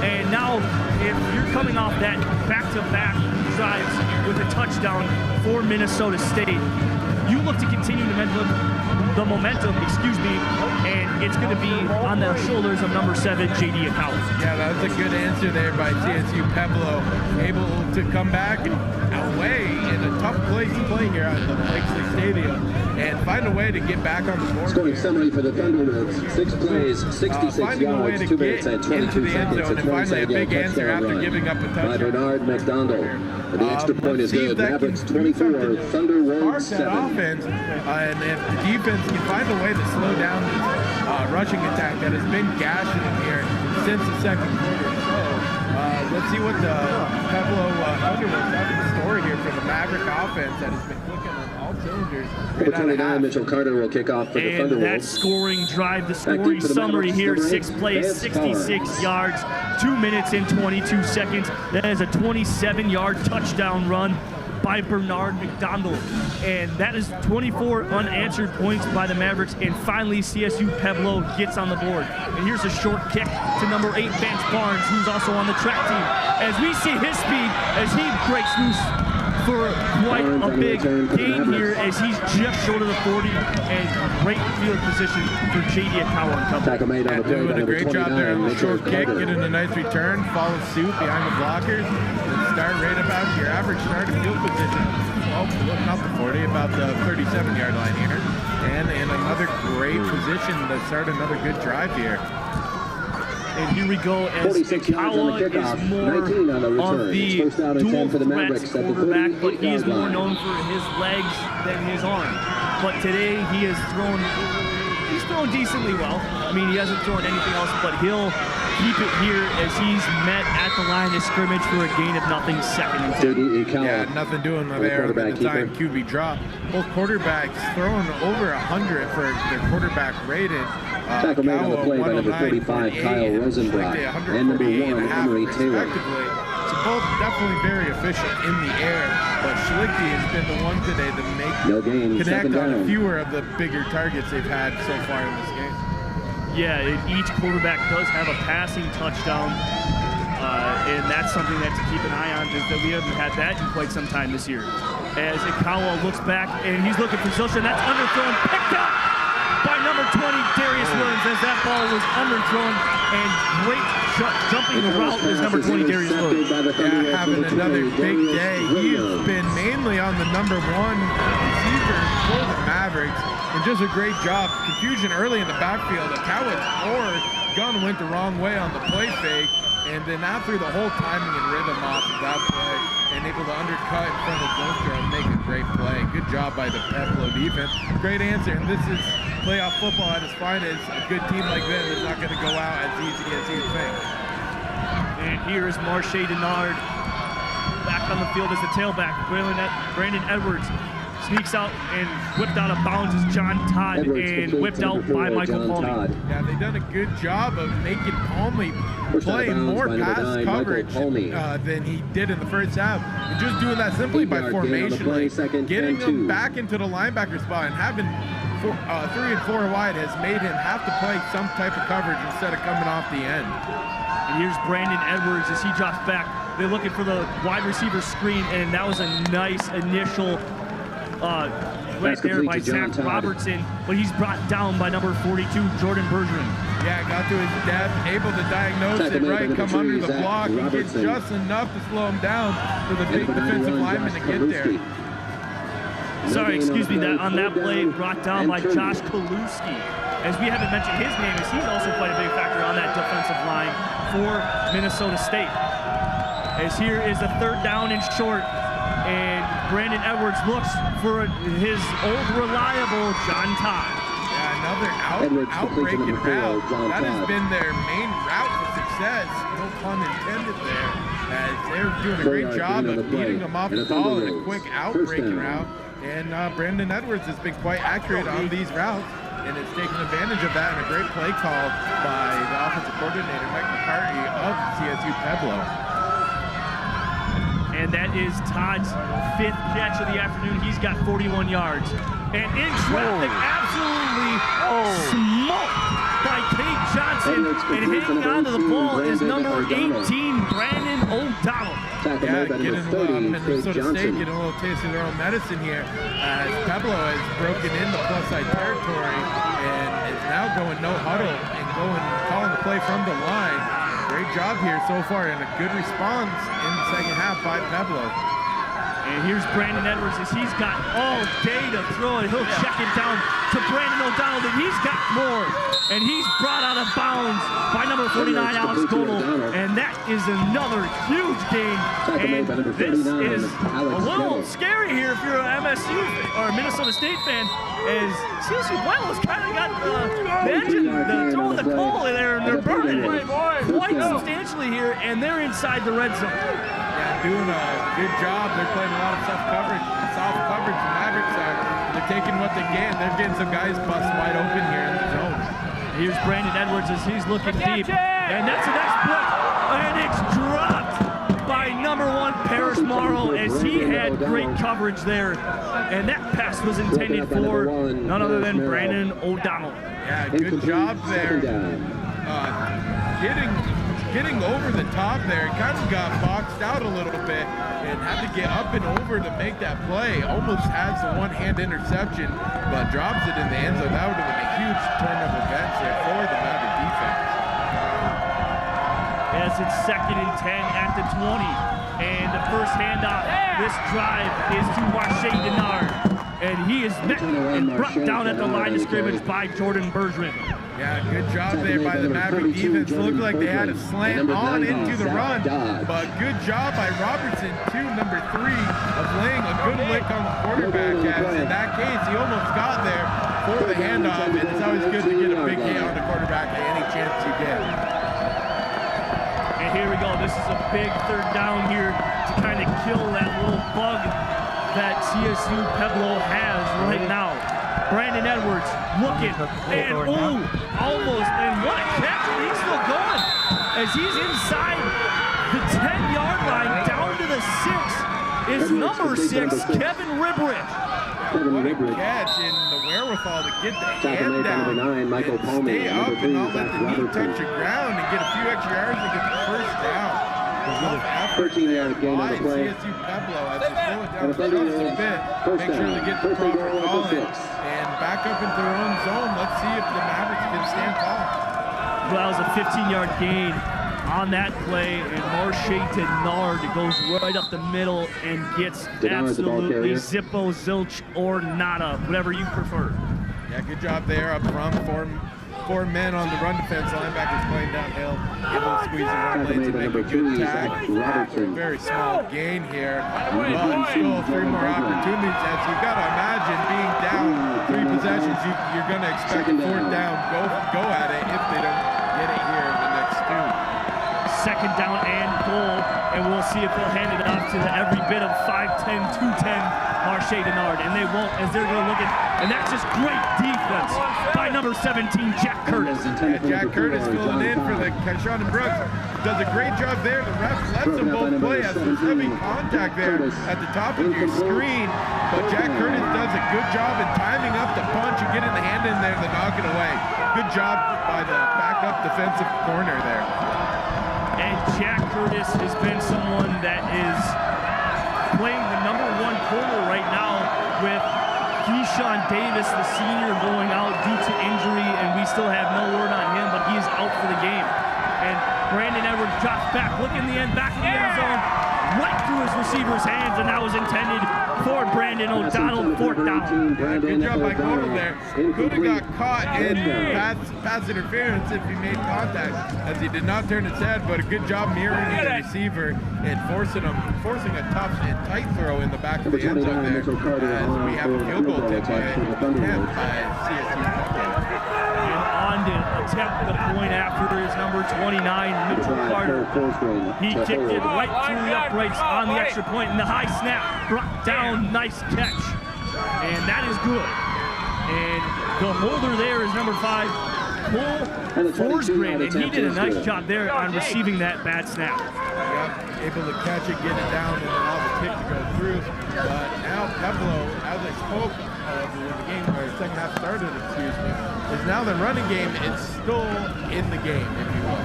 So they still have that option, and it really helped there when they spread them out, go 5 wide. And that's some big runs there on that drive when they spread out the Maverick defense, because you got to account for them now as they've had success on some of these outbreaking routes that they ran on that drive too.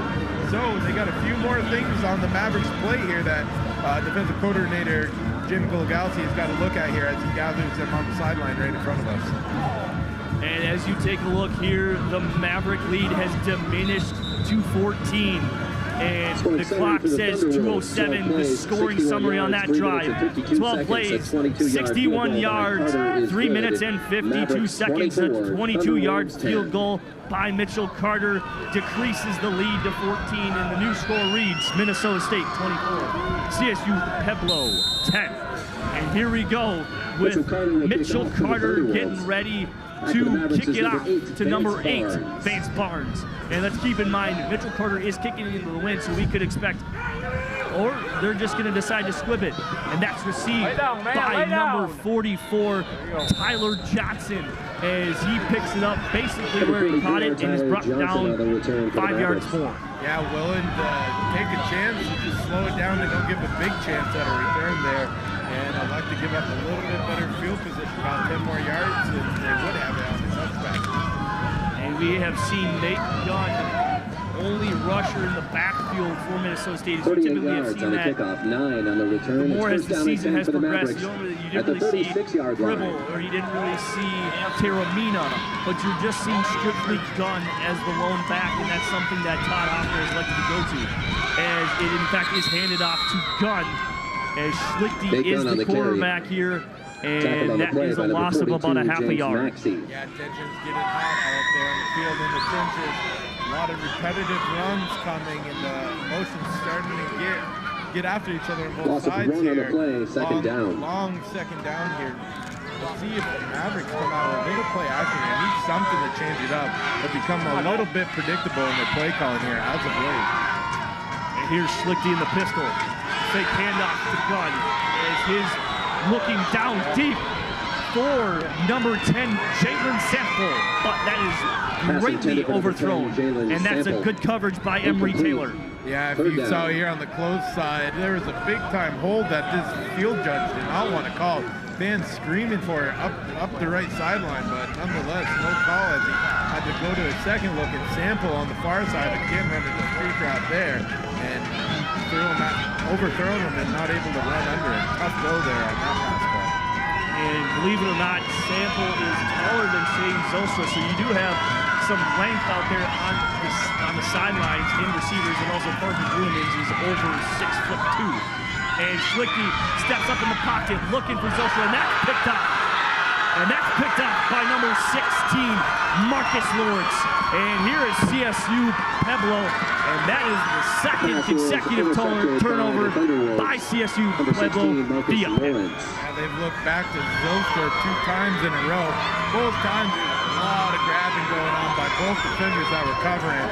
Not going to get a call, and Zilster and staff want to let the refs know that they're not doing a great job out on the edge right now. But nonetheless, Pueblo's got the ball back, and with all the momentum in the world here, with just under a buck and a half left in the third quarter, there's another chance to narrow this lead down and get back in the game even more so. Let's see if the Maverick defense can bode their chests and play tall here. And this is a great spot here, as that kind of was a weird play, and there was nothing there for Bernard McDonald. Yeah, good job not being fooled by that play action there, run action, if you will. And the officials just letting them play. A lot of holding and grabbing going on out there. They're going to let the players decide it and not let them intervene. As the clock ticks under a minute here in the third quarter. And we are looking here as they are at the 45-yard line of Minnesota State. 2nd and 11 for CSU Pueblo. Brandon Edwards receiving some pressure. That's tipped right there by number 49, Alex Godel. Yeah, they're getting closer and closer and closer each time. Good job by Godel slowing down, recognizing he's not going to quite get there. Get the hands up, tip ball, a chance for an interception. But nonetheless, it's a big third down here. Minnesota State needs to get off the field here. They've been playing a lot of defense here in this second half, and they need another chance on offense to slow down this CSU Pueblo attack. And this is a crucial third down here for the Mavericks, and let's see if they can do something, whether it's getting a stop or a turnover. And here's Brandon Edwards and company, threatening to knock on the door. And here's John Todd dropped as he heard pressure from none other than number 17, Jack Curtis. For as good as these receivers have played so far today, they've also made some bad plays like that. A lot of drops from Pueblo, not necessarily long drops, but just drops nonetheless where they could have got positive yardage. And it looks like they're bringing on the punt team, but don't be surprised if you see a little bit of chicanery here, as there's a few more options and a little bit of a reverse action with a punter like this. Back for the Mavericks, number 4, And here is Tanner Kuda on the punt. And Kuda has had 7 punts. This is 8, and they're running a trick play here. And that is a nice play by number 3, Zach Robertson. But we do have an injured Minnesota State player, and it looks like that is Alex Godel. On his wrist in the back of his hand. Good job staying home and realizing this was the territory, like I said, for this kind of chicanery to happen. And this is a huge stop to bring some life back into the Minnesota State sideline, as they were reeling for a little bit there on that drive, and now they got a big turnover there and ready to go back to work on offense as Akawa steps back in grab the reins. And here is J.D. Akawa for the second time, and he looks to capitalize on throwing a pick his last time out. And there's nothing there, and it looks like Shane Zylstra is severely overthrown by a couple yards. Coverage by Darius Williams and number 84, Tanner Draper. I mean, Zylstra has absolutely had his way all day with any corner and any safety, and the quarterbacks just can't seem to get it figured out as they've just missed way too many times than not and can't make it work as Zylstra, again, overthrown, absolutely torched the defender, but comes up empty. And here is Akawa on 2nd and 10. The handoff to Gunn as he goes up the middle, and he keeps his legs turning for a gain of 5. Yeah, good job making it a 3rd and manageable there. They've gotten stuck in those 3rd and long situations offensively, but that good 5-yard run able to open up a bit more of the playbook, so you could see a play action or a little bit of a boot action here as you see the Pueblo State defenders get very excited for this upcoming 3rd down, and as we enter the 4th quarter, we got ourselves a ball game here at the plate. As there were 17 points total scored in that quarter, 7 coming via the touchdown of the 2 yards by Nate Gunn, and then a 27-yard by McDonald, and then a field goal by Mitchell Carter. The new score reads 24-10 right after this.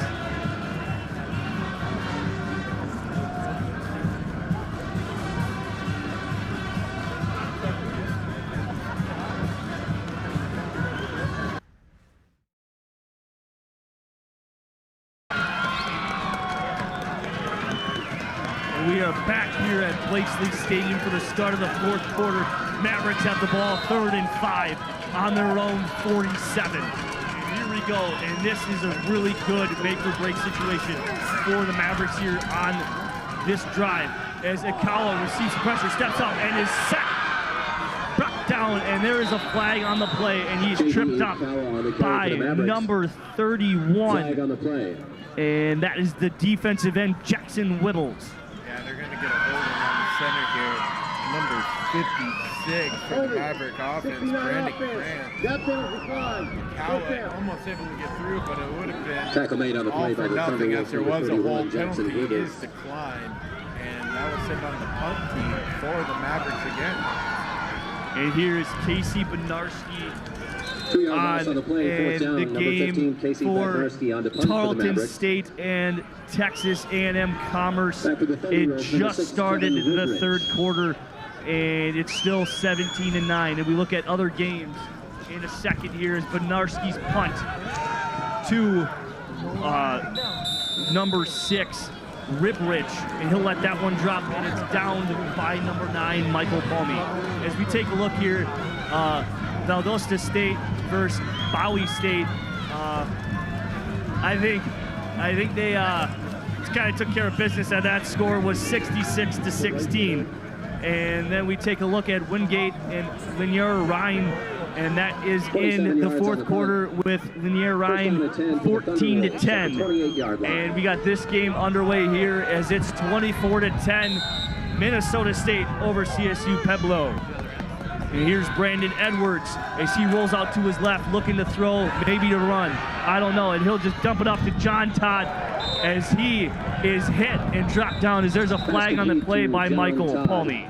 Yeah, it looks like they were going for the old-fashioned paint man and shovel option right up the middle, but it was covered up by the Minnesota State defense, and they're going to get the illegal man downfield as it turned into a pass play, and a couple of the big guys up front for CSU Pueblo got too far downfield, and they're going to back them up 5 here. This will result in a 5-yard penalty, and it sets up a 1st down and 15. And that play right there, Michael Palmy kind of laid a lick, and then he turned around and saw the flag on the ground. He's like, kind of like, wait, what did I do right there? And he thought it was on him, but luckily it was on not him. And it could have been, he might have thought it was a targeting call because he did kind of hit him up high, but he didn't hit him with anything else. Yeah, if you're out of the head area and you're on the ground and you make a football move, you're legal to be hit. Fumble on the snap, ball out. Edwards able to climb back on top of it. And now this is exactly where you don't want to be if you're CSU Pueblo State or any offense in the country, for that matter of fact, is a 3rd and forever here as the Mavericks get a big change in field position if they can limit the yards gained back here. Or excuse me, it's actually 2nd down because of the penalty before they replay the down. But nonetheless, 2nd and 20 here. The Mavericks got a great opportunity to change the field here. As it's 2nd down and 20 for Brandon Edwards. And he drops back to pass. Very, very clean pocket. Dumps it out to one of his receivers, and he breaks the tackle and is loose. And they're going to say he stepped out of bounds, and that was intended for number 28, Austin Mitchie. Yeah, good job there, being able to get just enough of him to get out of bounds, because that would have been about 7 more yards he would have gained on that play, and now creates a 3rd and 15 here for the Maverick defense as the Blake comes to life here early in the 4th quarter, as this is a huge play in the game for the Mavericks to get the field position back in their favor and get a better opportunity to score. And this is a crucial 3rd down and 14. And Tyshawn and Brooks came untouched, and that's a great push-off by number 4 there, John Todd, and he kind of got away with it, but the ball was uncatchable and hits the ground, and here comes the punting unit for the Thunderwolves. You see there, they send the corner blitz there, and a great job coming over the top and rolling that coverage to that, knowing that you're going to have that streak route down the right sideline. The perfect timing by the Maverick defense there, getting the pressure on time and the coverage coming over the top at the exact time and to break up that play. And here is Justin Arnold back to receive the punt. And here's another fake to number 80, and he'll get the 1st down and then some as he continues into Minnesota State territory, and he's pushed out of bounds by Justin Arnold at the 48. Yeah, very poor job of not playing heads-up football by the Mavericks. Got caught sleeping there, thinking there was an automatic punt, but you're playing playoff football. You're down 14 points in the 4th quarter. Sometimes you got to take chances to make it work, and they took a big one there, and the Mavericks just not prepared there. Very poor job overall by the Mavericks and not having outside contain. That was a gain of 24. The handoff to number 28, Austin Mitchie, and that was a gain of 1. Yeah, good job coming back out in the quick change situation, making a stop. Run defense has been superb all day, plus or minus a few big ones they've been able to break off. But other than that, the run game has been almost null and void for Pueblo. As the passing game, surprisingly, has taken over here in the 2nd half. And here's Brandon Edwards as he looks for John Todd. Nice pass breakup by Jack Curtis. Yeah, good job by Palmy reading the swing route coming when the quarterback thought here, swing route from the inside receiver coming out, and you got the play side slant, but good job by the backup corner, Jack Curtis, diagnosing that and realizing he's going to have that quick in-cut and slant route and able to read it, come down, get hand on the ball, and knock it away for a beautiful play by a defensive back right there. As it's 3rd and 9 for CSU Pueblo. And Brandon Edwards got 3 receivers to his right, 1 at the top of your screen. And Alex Golo comes untouched, and he's brought down by number 3, Zach Robertson, and number 49, Alex Godel. Got to give all the credit in the world to defensive coordinator Jim Glogowski. Beautifully designed blitz packages. Watch this, bringing the outside linebacker here. Get an inside rush from the backside defensive end. Good man coverage down the field. And quarterback number 14, Brandon Edwards, having absolutely nowhere to go with it, as there was no decision to be made by him as he was on the ground before he could even think. And that was a nice swim move by Zach Robertson to avoid Austin Mitchie, and he kind of put him on his butt. And back deep is Tyshawn and Brooks and Justin Arnold, and he'll get the fair catch at the 11-yard line. And here comes Ryan Schlichty, the Mankato native, to lead them and lead the surge down the field with 11:32 remaining in the ball game. Right now, the Pueblo State has been quite lucky there in that the score isn't more than what it is. Now, I really think a nail in the coffin here would be Schlichty and or Akawa somehow being able to connect on one of these big plays to get a put-away touchdown, as they've had so many opportunities today. But let's see what the Maverick offense does here. A good combination, get some clock here, and possibly get a touchdown here would go a very long way in deciding this game here. And here we go as Schlichty goes under center and he motions Arnold. The handoff to Gunn as he continues to surge forward, and he picks up 3. Yeah, good job. The 3-yard gains, they're going to keep helping here. Positive play, keep the chains, keep the offense in its rhythm, and get a better second down. You can't have the 3rd and longs against a team like this. 3rd and longs, they're very tough for any offense. And here we go, a 2nd and 7 here for Minnesota State as they look, and as the fans are cheering as the microphone was left on, and it just kept making some noise as Schlichty receives some pressure, looks flush, and is brought down and sacked.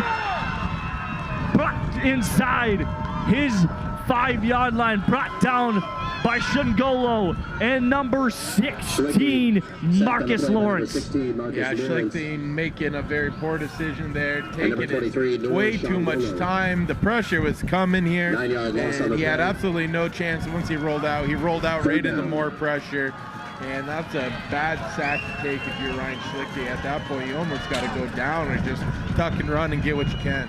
As it's 3rd down and 16, here's Gunn as he picks up 2 of what was the loss of 11. And this will bring on Casey Benarski in the punting unit. Yeah, CSU Pueblo doing a good job of keeping that momentum in their favor. Big punt, and now a big 3 and out here. And the Mavericks, I don't know if this is by design or playing a little bit more conservative here with a 14-point lead as the clock gets under 10 minutes here. You still got to be aggressive in this situation and find a way to maybe get at least a field goal to keep it a 3 possession. That's a terrible low line drive punt. And this is all going south really quick for the Mavericks right now. But the defense is still standing strong and keeping them in it. That was a net punt of about 30 yards off the bounce. And they're going to start it at the 35-yard line of Minnesota State. That was a very poor decision or very poor punt by Benarski there. And that's typically, you don't really see that, even though he's kicking into the wind. I know he wants a low line drive punt, but that was a little too low, and it was almost hit lineman when he had got the kickoff. And here we go with Brandon Edwards inside enemy territory. Edwards, handoff to Marche Denard. He bounces up the middle. Nice tackle by number 95, Michael Buto. Yeah, defensive line has played really well all day. Able to shed the blocks and get off and make tackles on some very elusive running backs here. And they've had multiple guys carry the rock, but ultimately to the same result of the big defensive linemen be able to make plays. As it's 2nd down and 8 on the 2-yard carry by Marche Denard. As they're receiving, looking back, and here's Marche Denard wide open, and he drops it as he took his eyes off the ball and was already starting to run before he caught the ball. Yeah, he's done that multiple times, and he's really cost this Pueblo offense a lot of big opportunities. He's really got to be kicking himself after his 3rd or 4th drop even. With a lot, 2nd drop with a lot of big open field in front of him. He's got to be really upset. And here's a big 3rd down stop here by the Mavericks, can do them some good. And here's Brandon Edwards and company as he drops back, receives some pressure from the outside and up the middle as he looks forward. And that is a nice catch and intercepted by number 30, Kate Johnson. And he took that ball away from number 18, Brandon O'Donnell. And that is a heck of a play by Kate Johnson. Yeah, Brandon Edwards throw, going back to his first quarter ways, throwing in the triple coverage. Receiver almost came down with it there, but the strength of the hands of the defender there for Minnesota State pulled the ball away and come up with a big turnover. Exactly what Minnesota State's needed, and quite honestly, Minnesota State's defense is the one that's kept this lead for him. Offense has done absolutely nothing for him here in the 4th quarter, but nonetheless, the defense has stepped up and kept it a 2-possession game. That is Kate Johnson's 3rd pick of the year, and he leads the team. And here we go as Nate Gunn receives the handoff, and he gains a couple. Yeah, good job there. These runs, they've closed up the run defense quite a bit here for CSU Pueblo, and they are not quite gashing them as they were early on in the second half here. But nonetheless, Minnesota's got to get a little bit more creative. They got to stay aggressive, go down the field, and don't become this one-dimensional team trying not to lose rather than trying to win here. And it's really kind of backfiring on them so far here. Let's see if they get them more aggressive with the play calling. And here is Akawa as a handoff, and that is a nice play from the outside by number 84, Tanner Draper. Yeah, I'm not liking this play calling whatsoever. It's letting the strength of this defense do what they do best, is that front eight of this CSU Pueblo defense. And now they're stuck in another 3rd and long situation, and I don't know quite what they expect to get here. You're probably just going to get a run, a draw, or some kind of slow play out of this. And as we get there are 3 wide receivers on the field for Minnesota State. And Akawa in the shotgun with Gunn to his right. He receives the snap, drops back to pass. Looking for number 27, Arnold, and he's got a first down. And right at the sticks, and that's a nice play, and that'll move the chains for Minnesota State. Yeah, number 27, Justin Arnold, has been money man on 3rd down. If they were paying players in college, he would be receiving a game check bonus for sure, as he's picked up crucial 3rd downs and being able to get past the sticks.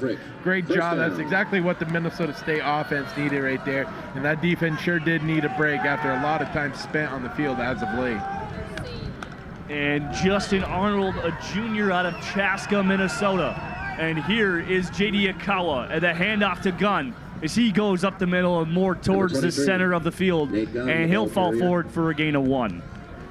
Yeah, Akawa trying to stick his nose in there and get a block. They're doing a good job there on defense and sending a backside guy coming down the line to pick up that garbage air. And they've done a really good job of getting to the running back and sweeping the legs and making the running back stumble there. 2-yard gain on the play, second down. Nate Gunn is shaking up on that play a little bit, so here comes Ian Pribble. And we've mentioned his name, but it's only been in blocking situations as he comes in for that 3rd tight end look. But here's Pribble for his first time this afternoon. And they won't give it to Pribble as they'll just hand it off to Akawa. And Akawa rushes for a gain of 3 as it's 3rd and medium. Yeah, they've really reestablished themselves up front in this run game, the Thunderwolves have here, and making it really tough sledding to get anything earned on the ground here.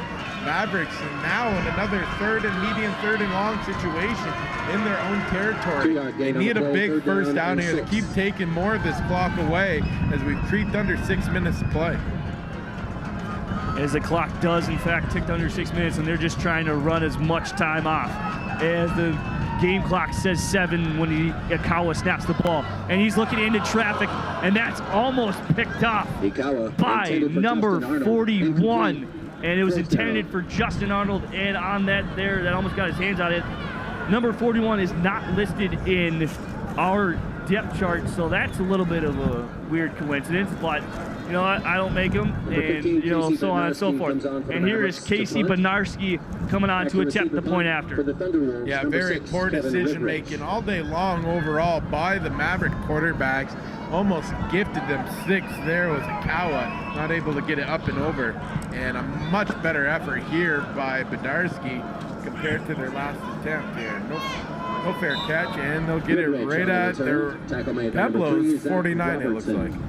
And Zach Robertson was all up there in the grill of Ribrich, and I'm surprised he even caught that one. And he's done that 3 or 4 times already this afternoon, where he's just kind of like, I'm going to embrace the hit, but I got already guys down there bodying me. I might as well take it, and he hasn't called for a fair catch, which is quite unusual. Yeah, I think CSU Pueblo came in here with a mentality of we're gonna take every chance on special teams and make a big play, try to make up for maybe some of our inefficiencies in our pass game overall, and maybe get a score or 2 out of it. But good job by Minnesota State of covering it all day long. As here's Brandon Edwards as he's looking deep, and Jack Curtis almost comes up with the pick, and Number 5 there, Cole Forsgren, is looking for a pass interference call on Jack Curtis as he's jawing back and forth with Cole Schrodemeyer. Yeah, you got to be very pleased as a Minnesota State fan with the play of Jack Curtis coming in and what he's done so far on these receivers. That's been absolutely lights out, and he's done a great job in the tackling department too. Got to be very happy as there's been very little drop off in the play in that corner position. As it's 2nd and 10 for CSU Pueblo. Edwards, pocket collapsing around him and intended again for the same combination. Number 5, Cole Forsgren, and that's broken up by Jack Curtis. And again, him and Cole Schrodemeyer are having some words. Yeah, you gotta feel really confident about this play from Jack Curtis and some of these backups in the secondary, because you don't know the status going into next week, assuming they pull this one out of these guys. So it's reassuring seeing these guys come in and play really good football on the outside here for the MAVRIK defense. As the cheerleaders are in the stands this game, and they are cheering on this crowd, is Brandon Edwards, and that is another drop by a receiver and a back from CSU Pueblo, and that is what shocked them in the foot this game. And that's like their 5th, 6th, 7th drop. I don't know which one, but they have a lot of drops here this afternoon, and that is an absolute killer. Yeah, and a lot of the drops too have been on plays that could go for a first down, assuming it's a clean catch and they don't fall. And they've really shot themselves in the foot with these drops, as would have had many more first downs if not for those drops. And it's 4th down and 10, and they are going for it as the snap is bobbled, and here comes Tyshawn and Brooks, and that's picked up by Jack Curtis. His 2nd interception for the afternoon, and he's dancing, trying to get some space, and he's brought down just shy of the 40-yard line inside CSU Pueblo territory, and the MAVRIKs are in business. Yeah, if there's a player of the game award, I think number 17, Jack Curtis, would accept that award, because he's absolutely played lights out and coming off the bench here. A late flag, I think they're going to get unsportsmanlike for excessive celebration by the team. Our team coming onto the field while the play was still going. Just a warning, so won't have any yardage tacked on. But as you can see, the excitement pouring all over that sideline for the Minnesota State defense, who's had one hell of a game today and stopping this running game, passing game, and any other kind of game that the Thunderwolves have thrown at them today. And here is Ryan Schlichty, and let's see if he can lead his purple and gold into the end zone and also waste some time off the clock, as the clock shows 4:54 remaining here in the 4th quarter. And the handoff to Gunn, as that's a nice run as he gains 6 in 2nd and 4. Yeah, here's the territory where Nate Gunn finishes. He comes off again limping a little bit. Good to see him come off under his own power, but still banged up from the last possession.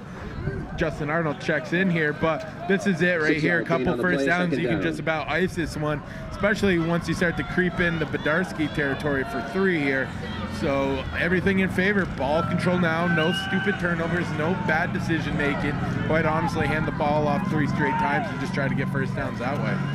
As the ball's on the 35, and the handoff to Pribble as he goes forward and gains 3, and that's it's 3rd and 2 here, and that is something that Minnesota State has known all too well here, as they've capitalized some and they've capitalized not, and it's just been a back and forth type day on the 3rd down and shorts, and let's just see what Minnesota State decides to come up with here on this play. Yeah, and they're going to do exactly what I just said. They're just going to run the ball here, hold on to it no matter what. If they have to punt, no big deal.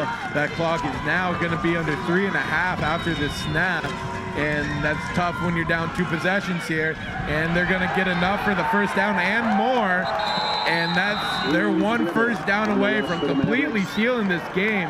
Now let's see when Pueblo wants to use their timeouts here, if they do, or if they're just about at the point of conceding the fact that they don't have enough time to do so. But you got to expect if they're going to use them, it's going to be up here on these next 3 plays. As the clock ticks under 3:15, and there is the shot of Ryan Schlichty looking over and the game clock says 10, and the actual play clock says 3 minutes. So let's see what they do. Handoff to Pribble, and he's met right at the line of scrimmage, gain of 0. Yeah, now they're elected to use the first of their 3 here. They're in field goal range. We know Bedarski on warmer days can hit from as far as 60, as we've seen him attempt 62 and 63-yarders in the past during warm-up. But 3 points here, if not just a couple more first downs to ice the game, would pretty much put the game on said ice if a field goal was to go through the uprights. And he is kicking into the wind because the wind is blowing from north to south here. And it has been, I think Benarski's field goal range on this end of the field is shortened quite substantially, in a sense where your ball is at the 24 and you just kind of gotta see, let's just continue to run the ball. Let's continue to milk some time off this clock, but let's get that first down to help milk it and give us that much needed victory to go on to the next round. Yeah, you just know there's just going to be straight ahead run plays coming. Nothing fancy, nothing special. Just make sure your guys hold on to the ball here, and we'll live whatever happens, as it's a 2-possession game under 3 minutes. The lifeline is getting shorter and shorter for CSU Pueblo here, and if Mavericks get a first down, you can about say that's all she wrote here. And here they go as it's 2nd down and 9. Slicky drops back to pass, looking for Shane Zylstra, and that is picked in the end zone. And his second of the afternoon is number 20, Darius Williams. Makes absolutely no sense. I do not understand that greedy play calling. Make him use all 3 timeouts. Now you give him the ball back with 2 timeouts, almost in the middle of, or I don't know if he was in the end zone, if it's going to be a touchback or not. Looks like it is going to be a touchback. I just don't understand that decision making. Very porous, if I might say so myself. Run the ball, get rid of the timeouts, more time off the clock instead. I don't know what you're trying to prove there, but after whatever that was, CSU Pueblo's got another chance at a quick strike, and if they do it without using timeout and using the sidelines, you're in a position where you got to play hard now again to get back in position to stay ahead. And here's a 4 wide receiver set, 3 to your bottom side of your screen, 1 at your top. Here's Brandon Edwards, steps up in the pocket after receiving some pressure, looking for Ribrich, and he runs out of bounds at the 31-yard line, and that'll move the sticks, as that's a gain of 13. That's exactly what you got to do if you're Pueblo on offense here. Get the ball out into playmakers' hands and hope they can get first downs, move the sticks, and also get out of bounds. So that was the trifecta there of what you're looking to do offensively. A quick score here, that really makes the game not quite over, as the Maverick defense has got to get pressure on them right now. As the handoff is to Austin Mitchie, and he runs forward for a gain of 5, and that is 2nd and 5. Clock's going to go under 2 minutes here by the end of this play. Maverick defense kind of sitting in a little bit of a prevent. They don't want to get beat over the top, but a lot of the time when this happens, you're preventing yourself from keeping a lead or winning. And that's a nice play by Jordan Bergeron, as that pass is knocked down and incomplete, 3rd and 5. Yeah, good job there by the defense, getting the hands up, knowing they're going to be quick passes and the ball will be coming out quick. They did a good job of knowing that they're not going to get there, and so on it down. And now we got a 3rd and 5 here. You know it's 2-down territory with the clock and the timeout situation for Pueblo. As it's 3rd down and 5 on the own 36-yard line. Brandon Edwards drops back, looks to pass, and finds his receiver, number 5, Cole Forsgren, as he gets the first down, as that's a gain of 7. Yeah, pretty favorable spot there on that with the forward progress. Nonetheless, first down, clock stops when the chains move, and once the ball is put back in play, it'll start up again. Mavericks need to find a big turnover here to slow this momentum down. As the pass is deep, and that is incomplete, and that CSU Pueblo sideline is going ballistic on the side that they thought they could have gotten a pass interference call. Yeah, all game long, the officials have let them play here.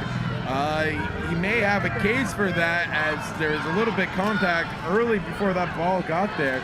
But nonetheless, officials have let both teams play aggressive and handsy on the outside. As this is 2nd down and 10 to go here for CSU Pueblo. Edwards pump fakes to his right and he receives pressure from number 99, Braden Thomas. And they are looking around here to see if there's going to be a flag drawn, and they want intentional grounding, but it doesn't look like they're going to get it. They won't get it. As you can see here, a receiver is in the vicinity there, and it falls incomplete just in front of him. So a good call, or no call, by the officials there, not throwing that flag. As this is a big 3rd down and 10 here for the Minnesota State defense. And Edwards receives the wild snap. And that is a nice catch by Forsgren, brought down by number 4, Tyshawn Brooks. All right, so the season for CSU Pueblo has come down to this 4th and 5 here on their own 48. And this is it for them. The season is in the balance here. Let's see if the Mavericks can shoot them down and get one step closer to a national championship. As this timeout by CSU Pueblo stops the clock with 1 minute and 23 seconds to go. As the score does read 24-10. We have had no scoring in this 4th quarter, and how we've got here is, if you are just joining us, early in the 2nd quarter, St. Zylstra, 52-yard pass from Schlichty and the extra point by Benarski. With 2:24 to go, Benarski's extra point is, or field goal, from 22 yards is good, and that increases the Minnesota State lead 10-7. And then right before the half, Justin Arnold gets into the end zone from 15 yards by J.D. Akawa. And that was at half, 17-0. And then Gunn comes out with a 3-yard touchdown, 24-0 early, and then 10 unanswered by CSU Pueblo. And that is another drop by a tailback from CSU Pueblo, and this time it's Austin Michie. You know, Brandon Edwards, you gotta give credit where he's fought hard all day long and made some good throws. And right there, if that running back catches that ball, there's not a Maverick defender within 25 yards. And quite honestly, he had blockers out front, and he probably would have gone the distance. But tough break for the CSU Pueblo offense. Not able to really get it all firing on all cylinders today. And now the Mavericks will enter the best formation in football, and that is the victory formation here, as we will move on to the 3rd round rather, of the NCAA Division II football championship. As Akawa's out there to take a knee, and the referee was explaining something, but it does look like there's a possibility of a timeout being used, as CSU Pueblo used their final timeout. And as you see on the sideline for Minnesota State, as they are all pumped up, and we will be back here next week for next week's game, as that game has still yet to be determined for kickoff, as it will be December 1st. And the score of the game that we are waiting on, the number 2 seed Tarleton State 24, Texas A&M Commerce 15. And that game is halfway through the 3rd quarter, so we are continuing to keep our eyes on that game, as Akawa takes another knee and the clock will just continue to run. And that's step 1 done. Now you're on to the next one. You know, they came out and played well. They made some bad plays. Weren't playing efficiently on offense early on, but Akawa, Schlichty, and then of course Nate Gunn and company able to solidify things and come through today on a great 2nd half performance that really started to come together at the end of the 2nd quarter, and it proved to be enough to overpower the Thunderwolves of CSU Pueblo. As you take a look down there, Keyshawn Davis The senior quarterback comes out for the second half in a boot and on crutches. That's not really a good sign as you look for next week. But we do have a lot of guys that are capable of doing it. That's why the depth of Minnesota State is so crucial and why they're the #1 team in the nation. And we take a look here as this score and the clock finally winds down as the Minnesota State takes this one over CSU Pueblo 24-10. We will be right back. You are watching Maverick Football on the Maverick Broadcasting Network. We will be right back after these messages.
Dr. Leah Rue has a big idea: attract more women to science and engineering careers.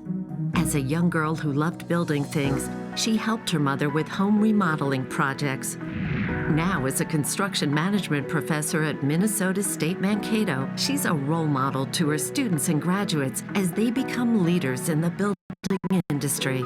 Big ideas, real-world thinking. Minnesota State Mankato. Go further at mnsu.edu.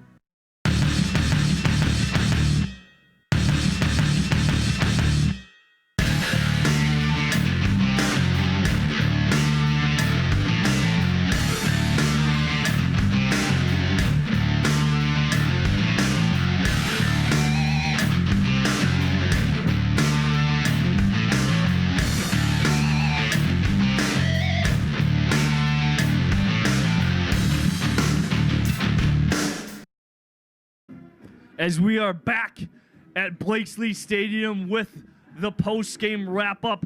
And Jordan, this was a great defensive matchup and everything we expected it to be, close and a nail-biter, and it was like that till the end. Yeah, it was a good job.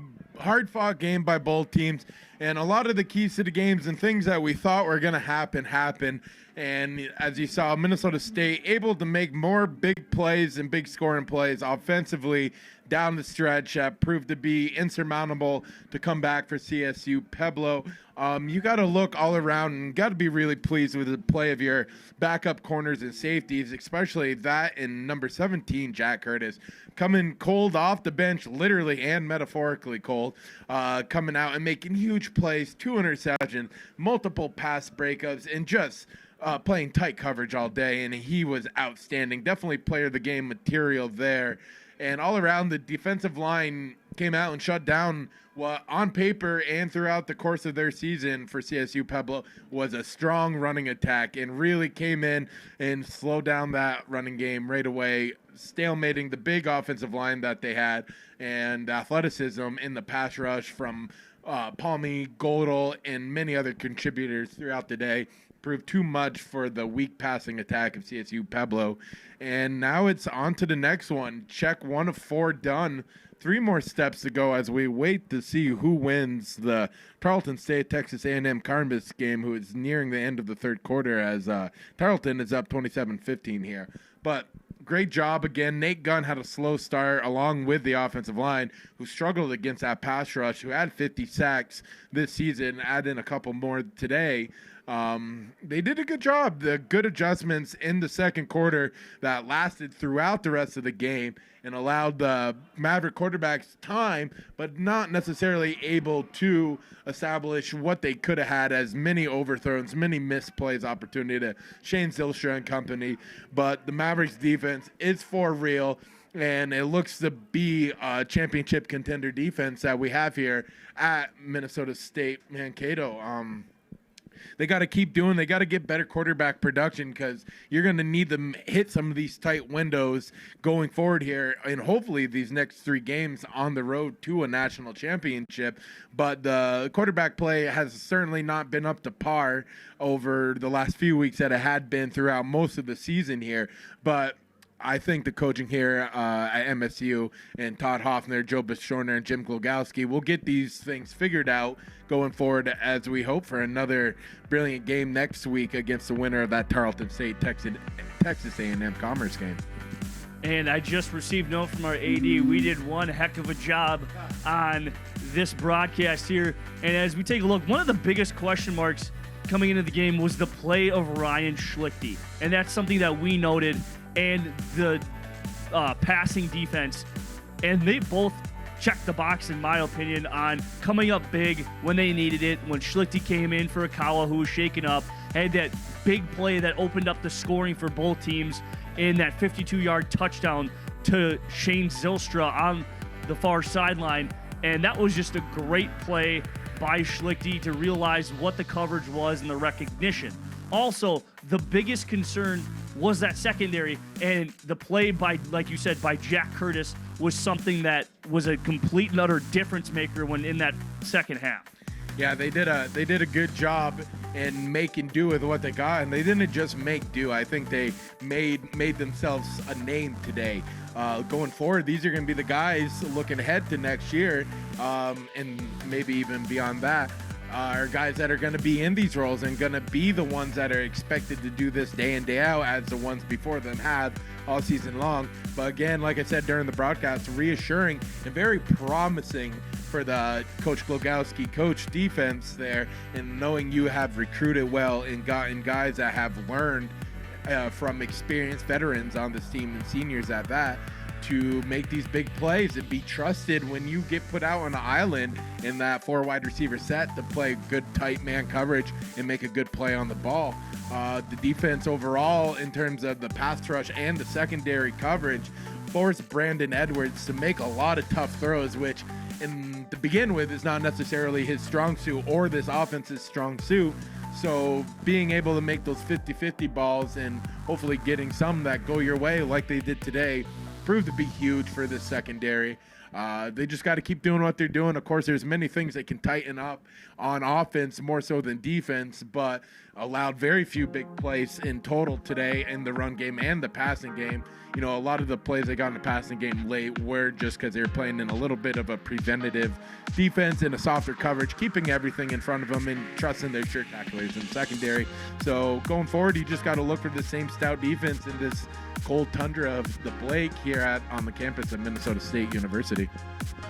The biggest thing, I would like to tip our hats to CSU Pueblo coming in here in a tough environment and putting up a great game like they did. That's very tough to do in this stadium, as Minnesota State has every bit they have yet to lose here in over 2.5 years, which is something that is quite substantial and quite remarkable.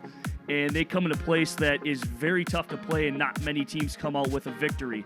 And tip our hats to them. They had an amazing season, 11-2 mark. You can't hang your head about that. That's just something that they played great football. They were just defeated by a greater team this afternoon, as Minnesota State played very, very how would you say, unselfish football in some aspects, especially on the defensive side, like you said.